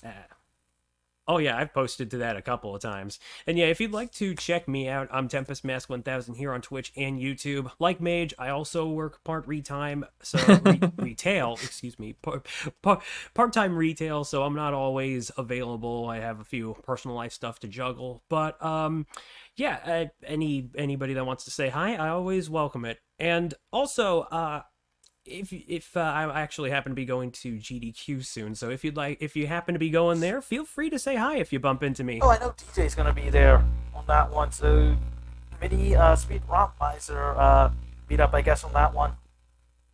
Oh yes, that Speedrun Miser community meetup would be so cool. Very awesome. Is there yeah. anything else you want to plug or anything else? I guess I could say I'll plug the whole fact of thanks Nichole for letting me show off an amazing Of run. Highly course. recommend. More people need to submit to this show. People do. Remember, Thank you for being on it. I appreciate it. And again, Hotfix, GG. Agreed. I recommend. It's like, just submit to the show. I mean, I know a lot of you out there are fans of this stuff, so especially a lot of stuff, So hopefully you all can enjoy it. I know I'm literally just like rambling on that one. But yeah, thank you for That's having us. It's all appreciated. Of course. Thank you all again Thank you so for much. letting us on. Welcome. All right, chat. Thank you so much for being with me tonight. We do have another run, but we're going to take a quick break first. But first, let me just let you know about a couple of things. Go to gamesdonequick.com/hotfix to learn about our shows and to check out our schedule. And join us on February 17th and 18th for a celebration of Black speedrunning talent and Black joy, because Unapologetically Black and Fast is back. Use the command !UBAF in chat for more information about that. And why don't you go ahead, get up, stretch, get some water. We will see you back very, very shortly with more speedruns.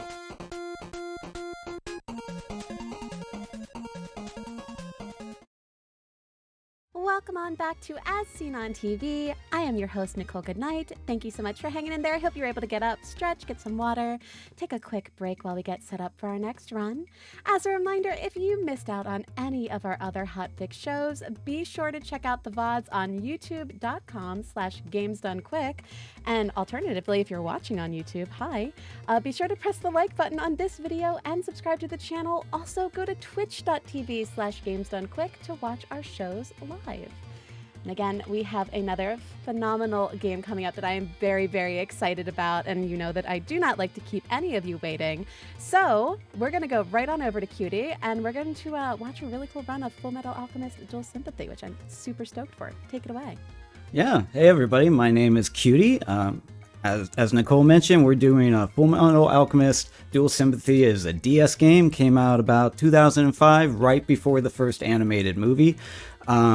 So if you're familiar with Fullmetal Alchemist, you know there's 2 animes of it. This game covers the entire plot of the first one. So to everybody who's a Brotherhood fan like myself, if you haven't seen the original, this game will look a little different. But it being a DS game, we're going to have 2 screens. One's going to be primarily side-scrolling beat 'em up. The other one's going to have how we cast alchemy, mini-games, fun stuff like that. The game can be a little bit wonky, hitboxes and things, but, you know, we're going to be just fine. Other than that, I think we're good to go. We can just cover it as we go. Yeah, I'm ready when you are. Cool. So we're just gonna get set up here. And all set. So countdown whenever you're ready is 3, 2, 1, go. Good luck. Thank you. And of course, we're going to skip all the cutscenes. This game actually takes a lot of audio and screens directly from the anime. For this, you can see the alchemy is on the one side. We're mainly going to be using the cannon to clear out as much as possible. And we want Al to not touch anything, because anything he touches actually gains a little bit of invincibility.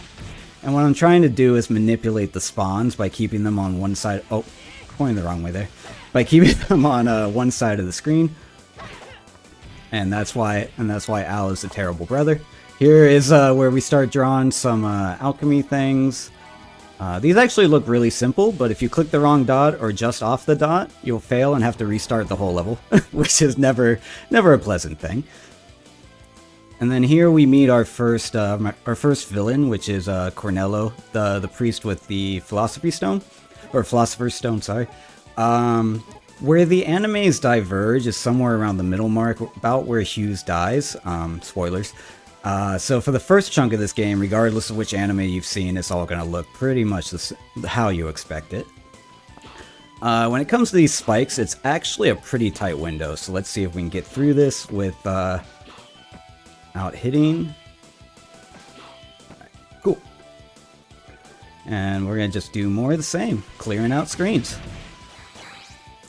And again, I'm just kind of running down to keep them on one side, and I missed that guy, so...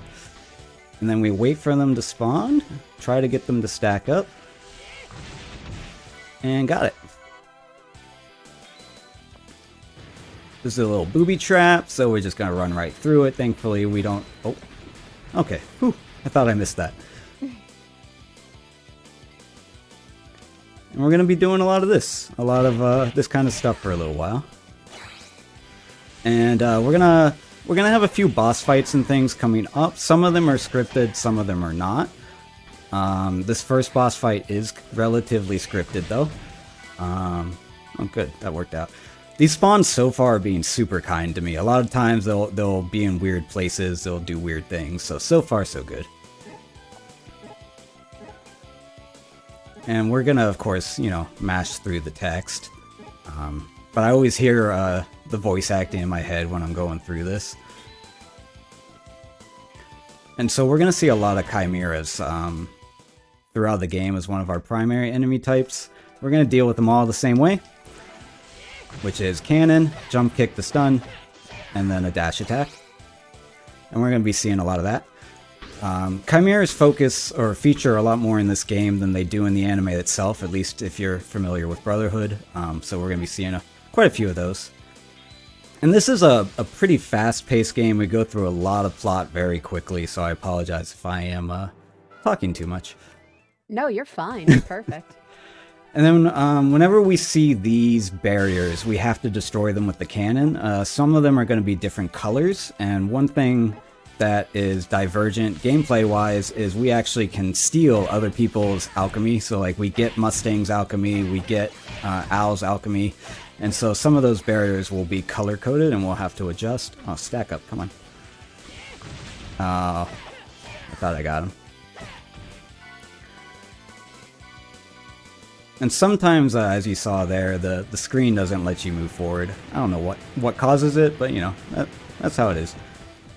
Here is our first boss fight. For a lot of these scripted boss fights, we basically just wait for them to use all the energy in the stone. And so the only thing we can really do to speed some of these up is just kill the enemies that they spawn, like this guy here, as quickly as possible. But the rest of it you're going to see is relatively scripted. So, you know, just like we did before. He's going to start spawning some cannons. They always go like left and then right and then left again, so there's always 3 of them. I just kind of punched the air. One, to remind me that there's 3 back from when I first started running this, and because I feel like Ed would try to, you know, swag on Cornello a little bit like that, so feels character appropriate. Oh, almost missed that. If you let those things attack you and hit you, they can actually like stun lock you and do different terrible things, so missing that kick is kind of a big deal if I hadn't gotten it. And then one more rotation, and then we'll be done.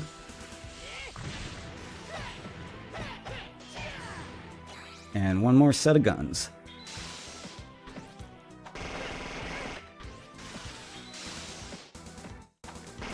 And I always try to get them to spawn over here to speed up the screen transition for the end. And then we just kind of wait. And you get a freeze frame after every stage clear, so I try to get like a cool little pose, like be in the air or something. I missed it there, but... And then Winry is, of course, our save mechanic. So we'll see her at the end of every level. Now, if you know the anime, this is the part with the terrorist attack on the train. It was meant as, I believe, a test for Ed and Al, so we're going to go through this. And again, we want to avoid Al touching anything. And this is the part where they start having guns, which will make it a little bit more interesting if they manage to hit me. As far as like health goes, taking hits and things, your health is pretty much safe until the last level. So we're not going to worry too much if we get hit. This is secretly the hardest minigame in the entire game. Ed did not join the Boy Scouts. He does not know how to untie ropes very well. Okay, that was fine. But sometimes they could get stuck there and he just won't pull the rope out, no matter what you do. And now we're on the top of the train. We're going to play whack-a-mole. There's some people, you know, with guns pointing their heads in and out. So to stop them from doing that, we have to put a giant cow statue. I do not know if that's from the anime because I haven't seen the original, but I find it really entertaining. We do a jump there to get over the bullet that guy just shot. Unfortunately, that I missed that. I missed that one guy in the back end. That's going to come back to haunt us, but let's see if that shot hit him. Oh, nice. For the most part, they will stay spawned in the middle, so we're pretty much going to be shooting the can in the middle the whole time.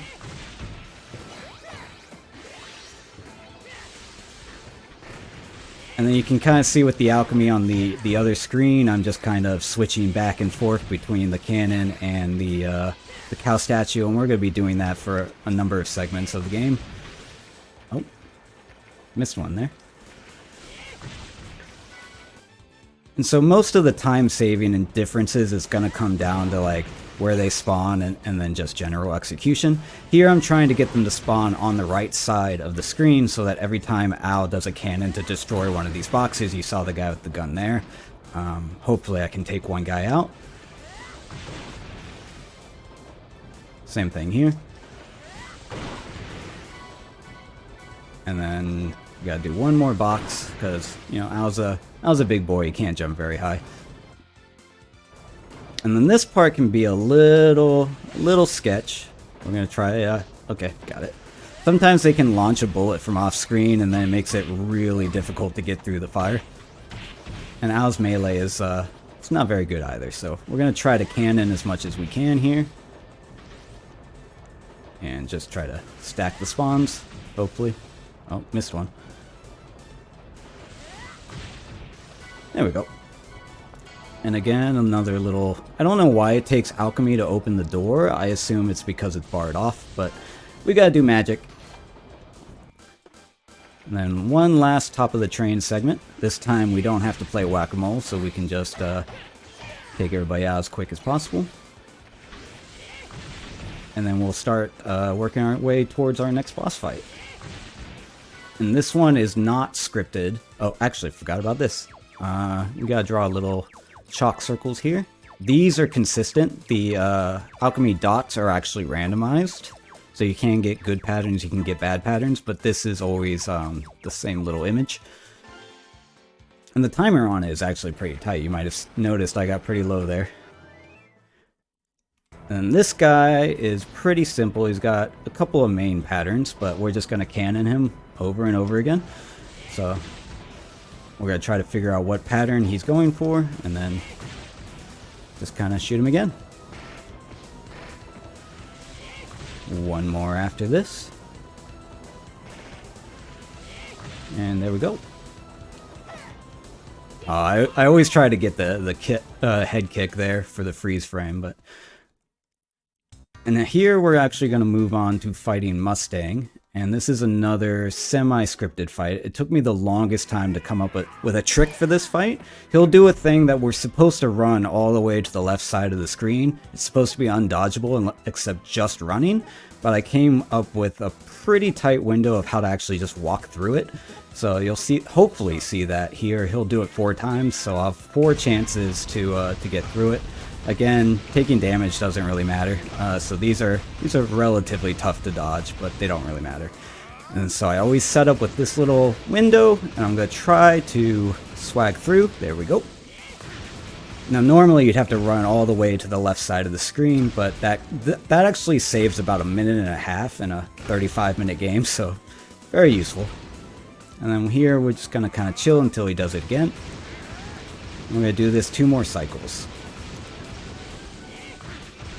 And there's a few different strats for how to deal with that flame wall, but this is, of course, the fastest. Now, if it hits you, it's going to juggle you backwards, so hopefully we don't have that happen. Cool.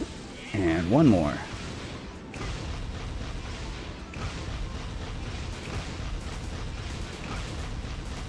And there we go.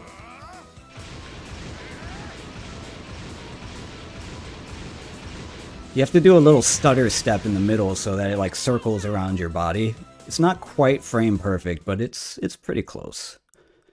Back to Renwi.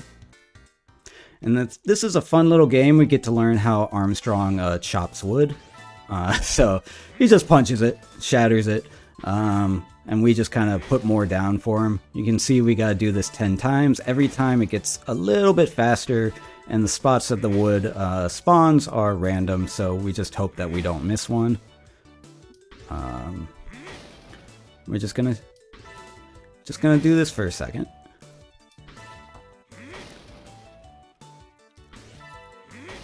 And one more. And you can see you have 3 lives, or 3 Armstrongs on the left there.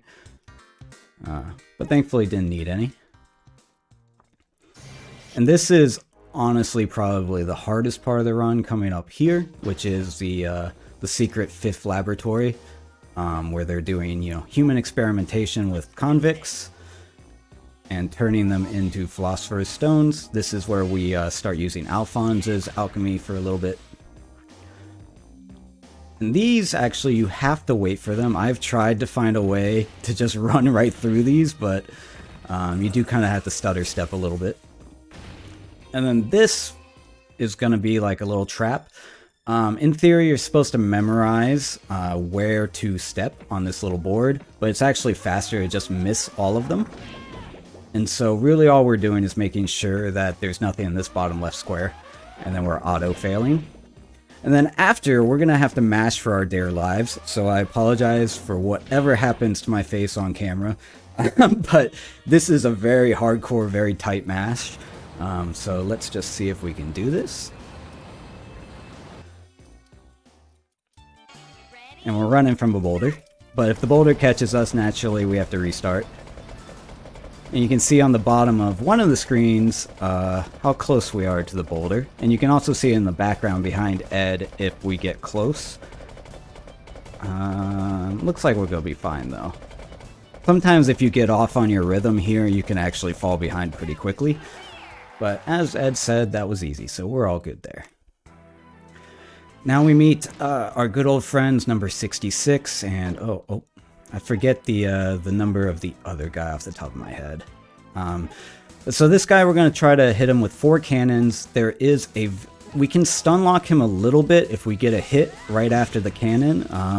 That's the hit right there. That is very, very tight. I'm probably only going to get it once or twice. Couldn't reach him that time. Oh, missed the cannon. Alright, this could be going a little better. But one more cycle. Oh, got it. And like I said, getting a hit doesn't matter. So good on that. Now we're moving to Ed's side as he's fighting the other guy, 48. There we go. And this guy is like a super ninja, basically, so we can't hit him directly. We have to distract him by making a little statue of Al down in the corner. Try to convince him Al came in. Oh! You have to wait for him to attack it. And then I'm just going to sit on his head. This way I guarantee he cannot get his head back. And we're going to chill down here for a second. And as you can see, for fans of the anime, you know that we're skipping like 5-10 episodes every 5 minutes. So like we're moving through the show super fast. Here, thankfully, these little puffs will hurt you if you touch them, but you can just run right through if you do that. These spikes are... Oh, got a little too close. These spikes are a little on the tougher side to get through quickly. And we're going to hope we nailed it. Nice.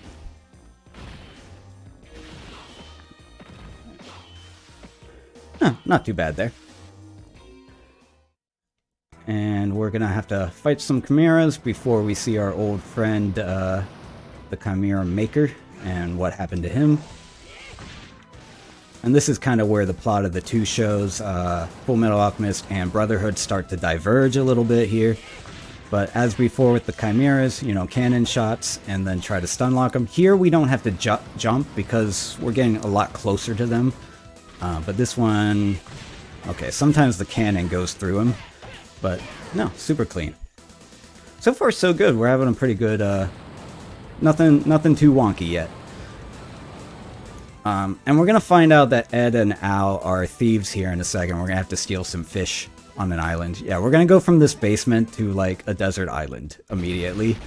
It would make sense if you've seen the show, but we're skipping quite a lot of stuff. And if you watch the cutscenes, they'll take entire episodes down to like 1 sentence. But here, basically, the guy in the back corner can't see either me or Al, and so we're just going to slowly walk forward. And this fox is trying to steal the stuff, so we just kick it off screen anytime it shows up, and it goes flying.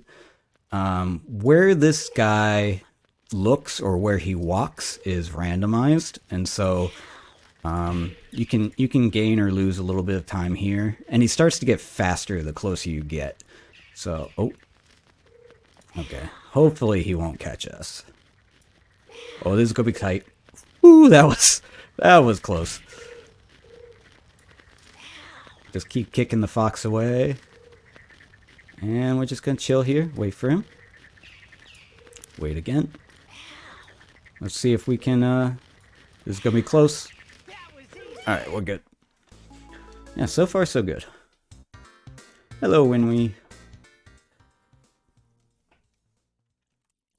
And now we're gonna have our first fight with Greed. We're gonna have a couple of these, but basically we hit him with the camera or a cannon, hang under his elbow here, a couple of slow punches to stun lock him, back him into the corner again, same thing, and we're just gonna do that, and that's Greed. But he's not done. Of course, his friends bail him out, and we gotta chase him down through the forest here. This forest is actually a maze. And so if you don't go the right directions, you can get turned around. I'm listening for a sound cue for when the lizards are gonna spawn every time I come to a horizontal section, just like that. But we're gonna keep doing that. And then every time we get through a spawn, there's gonna be more enemies. Some guys are gonna start coming. But it's gonna look a lot like this for a little bit. And we're trying to, again, manipulate spawns. Oh. That guy didn't stack with him. And then here, they put this little thing where you have to suddenly switch to Al's alchemy. A lot of times, first, like, I don't know, 50 times I ran this game, I always just ran into that face first, and it shocks you and sends you backwards. So it took me a long time to remember that that was in there. And as you can see, we're just kind of going through the maze. There's gonna be a fire here. I have to make a wall just like the earlier fire, but the hitbox on this fire is pretty wonky, so let's hope. Okay. The fire actually extends above the wall there, so you have to be real careful when you jump. And we're gonna switch right back to Ed. And you'll see that there's more alchemies on that screen than we currently have available. After you beat the story mode, you unlock other characters like Scar and Mustang that you can play as, and so if you replay this game, there's actually a lot of replayability to it. We don't do it for the speedrun. Thankfully those guys stacked up. We don't do it for the speedrun, but you can do it, and you get different kind of alchemies and different things, and it's really fun. You know, for a movie tie-in game, I think it's actually, pretty well done. Give that guy a little oh no. that was unexpected. And cool, now we're through the forest. If you remember the anime, this is where Greed is gonna die. Greed dies in both animes, but in this one, we're gonna kill him. This fight, again, is scripted. We can't hurt him while he is in his... he's like covered in lead or graphite. We can't hurt him while he's all blue, basically. So we just have to dodge around until he jumps into the air, and then we're gonna be able to... do some damage to him. So for now, we're just gonna kind of do this.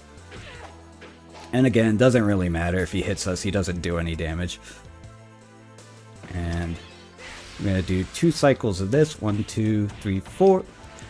So 4 punches and a cannon. We do it again one more time, and then that'll be Greed. So we'll just keep dancing.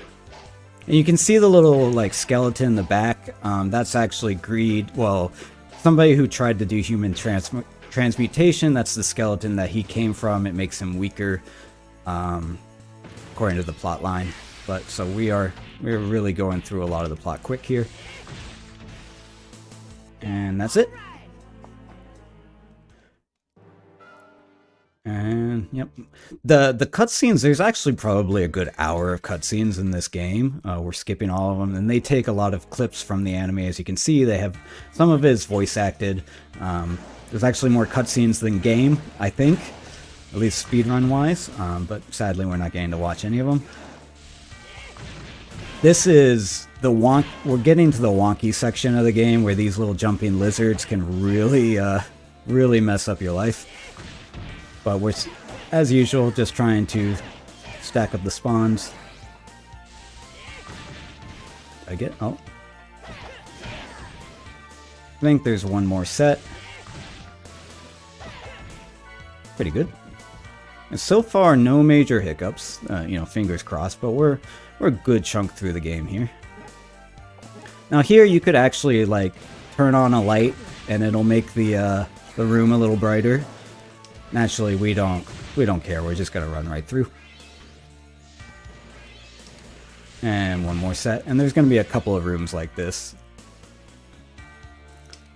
And those bats will hurt you too, so normally you would want to try to jump in the air and, oh, that time my alchemy didn't cast. Jump in the air and try to like jump kick them like we were doing earlier, but we can't because of the bats. So we're just running through and cannoning. And sometimes they cooperate and sometimes they don't. And as you can see, whether they jump forward, whether they jump backwards, as far as I know, is random. But here, so far, so good. And we're going to see some more of them. And now we start getting some soldiers, too. There's a cow. I don't know why the cow's back there. It just is. If you pick up the little bouncing cows, that's actually how you heal in the game. This is the only level where getting low on health will actually make a difference. There is a lot of fights in this level, and you're about to see we're going to see the most enemies in the entire game right here. We're going to do a super alchemy. Oh, we can stand up. So you can actually hold the alchemy and do like special attacks, but this is the only time that we want to do it. Just clear the whole screen. And this is actually the hardest alchemy drawing puzzle. You can see I'm taking it a little slowly. If you don't hit exactly the dots, it'll reset the whole level. And that's, you know, obviously a run killer. We got three more of these, like run through the lizards. Oh, that was bad. And this is why I say like health starts to become important in this level, because a couple of those, too many of those, and you can run pretty low. And there's 2 more rooms of this. And, okay, that worked out. Not gonna chase that. Normally I would probably pick that up as a safety thing for something like this, but I'm not gonna chase it.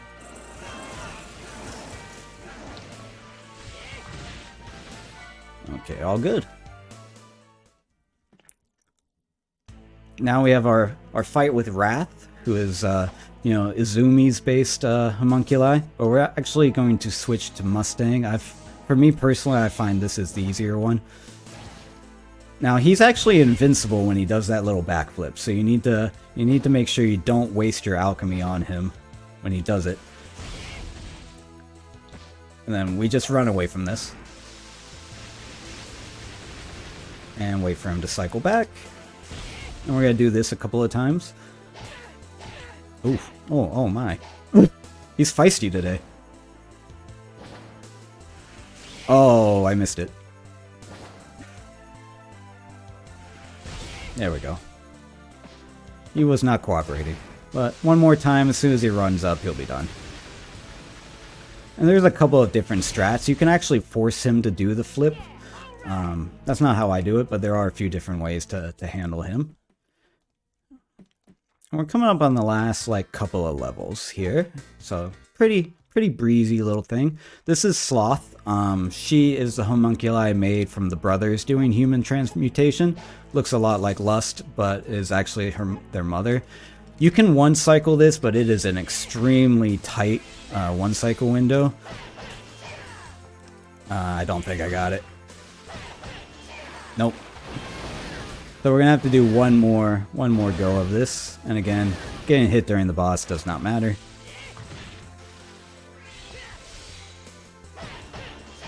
And so now we gotta wait one more time. If you can one cycle her, it saves about 10-15 seconds, but I only get it maybe a third of the time. And then here we're actually turning her from water into, I believe, ethanol so that she evaporates, but that's how we kill her. And then, you know, another set of loading. And we're coming up on the last couple of levels.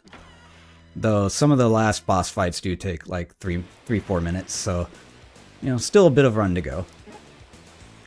Here we have giant... Because it's really fun to watch. Oh, I'm glad to hear that. These are little, like, ancient tribal heads. You have to hit them a couple of times before they're vulnerable, and then you have to hit them with alchemy. And if you don't do that, they just spawn infinitely. They'll just keep coming down from the ceiling. So really all you can do there is just wait for the alchemy. And then here, I think I might have missed it. Oh, hold. That was close. Another set. Here I'm actually going to try to speed through the last head because I want to save the cannon. Oh, and if you do that, you're able to jump through his ear there. And now we have a lot of these guys. This is going to be the wonkiest part of the game. We're going to have to fight a lot of these lizards in a lot of different rooms, and you can see how they kind of will just stack up on you like that. And so you can definitely get stun locked in the corner. So far, so good. This is actually going remarkably smoother than most of these runs do.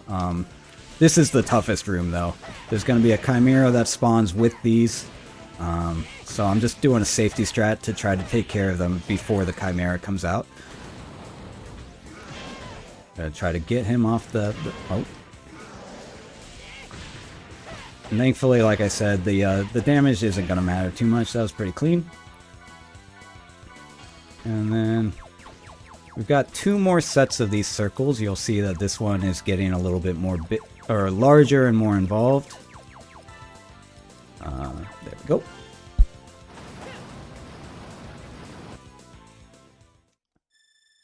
We're actually making pretty good time here.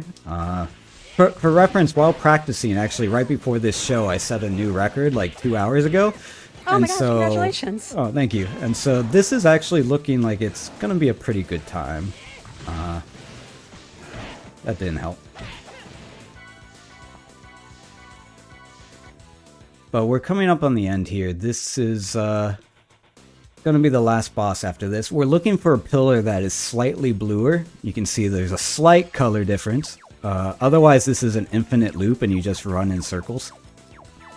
And then this is going to be our last little circle like this. Cool. And now we're coming to the last actual boss. So probably like 3-4 minutes left here. But this is going to be Dante. And it's going to be a scripted boss similar to the Cornello fight we did earlier. So there's going to be chimeras to fight. And then different magic that she's going to use. So she's going to start with chimeras. And we're just going to try to always get them to come right over here. And then hopefully if they stack up, just like that, that works out. And then we stand here, just kind of wait for this.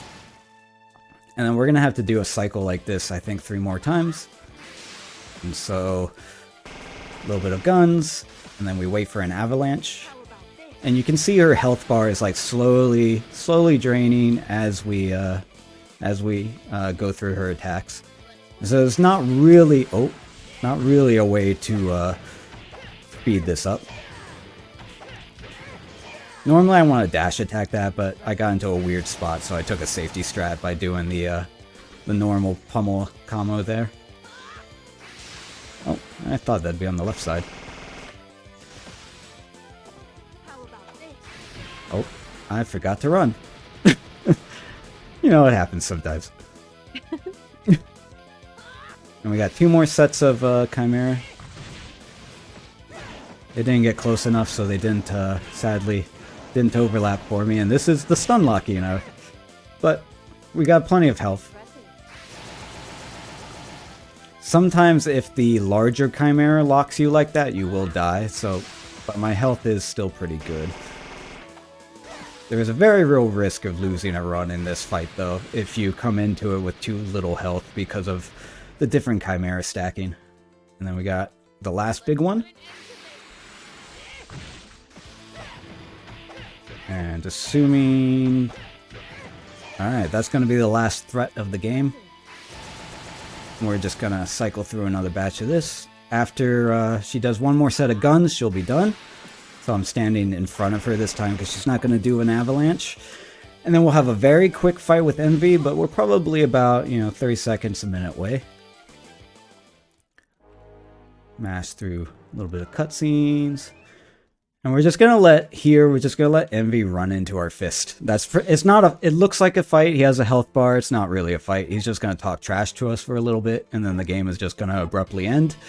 It's kind of anticlimactic. It's a little bit weird, but right now There we go. I'm just going to let him... We're also speeding the text up by holding the attack button, so I'm just letting him walk into my fist while speeding up the text box as well. And this is something I discovered earlier this week while practicing for this, and that's what helped get the new record. So this is the last little bit here. And then after I skip the cutscenes, we'll be at time, so time's coming up in about 5 seconds. And that is time. GG. GG. How did we do? What was the final number? I will let you know in a second. I have a little bit of a delay as well. Oh, not at all. Just a moment. I'll let you know as soon as I see it. And I'll just leave it on this screen because the game does cycle back to the main screen the second I hit save complete, and we'll just go back to the title screen. Actually, you know what? I can let it loop. It'll autoplay itself, like some of the game, so you'll get to see them playing maybe different characters. It's kind of random what they end up showing, but it'll give us something to watch. Also, it looks like 32:55.4. Okay, not bad, not bad. The new record's 31:56, I think, so a little minute, but you know, pretty smooth. I'm happy with that. Oh yeah, that's really close. Very nice. That was really fun to watch. I haven't finished the anime yet, so I was listening, but trying not to like. I'm not gonna remember. It's fine. Yes, spoilers for anyone that hasn't seen it yet. But you just saw you saw the whole thing pretty much. I did. It's okay. Like in a week, I'll be like, I don't remember, and I'll be fine again.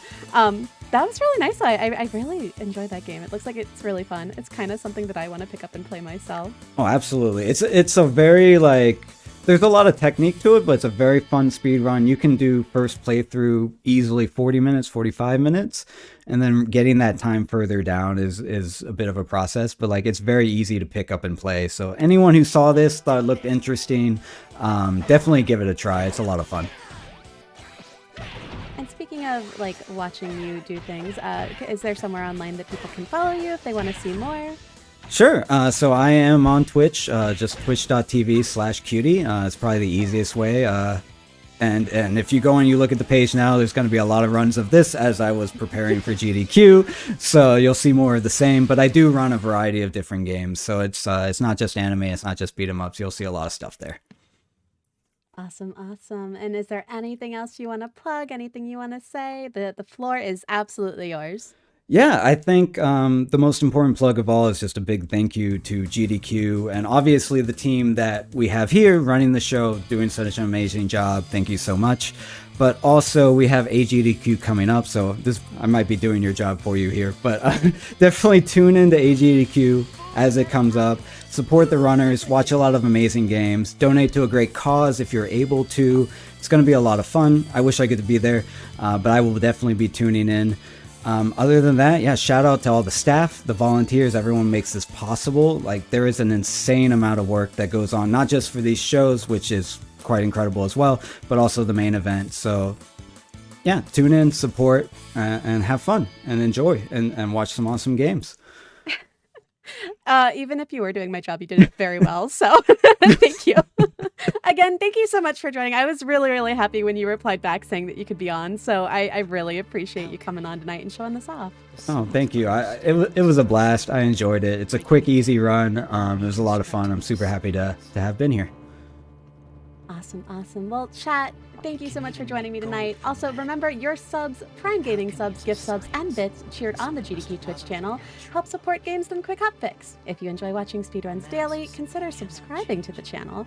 And again, if you miss any, feel free to check us out on YouTube. And if you're on YouTube, check us out on Twitch. It works both ways. Again, I'm Nichole Goodnight. This has been As Seen on TV. There will be another episode in approximately 2 weeks, so look forward to that. I know I do. Thank you again so much for being here. Stay tuned because Think Fast is coming up after the break. So hang in there for more amazing speedruns. Thank you so much for being here. And hopefully I'll see some of you soon. If not online at the event, have a good night or day.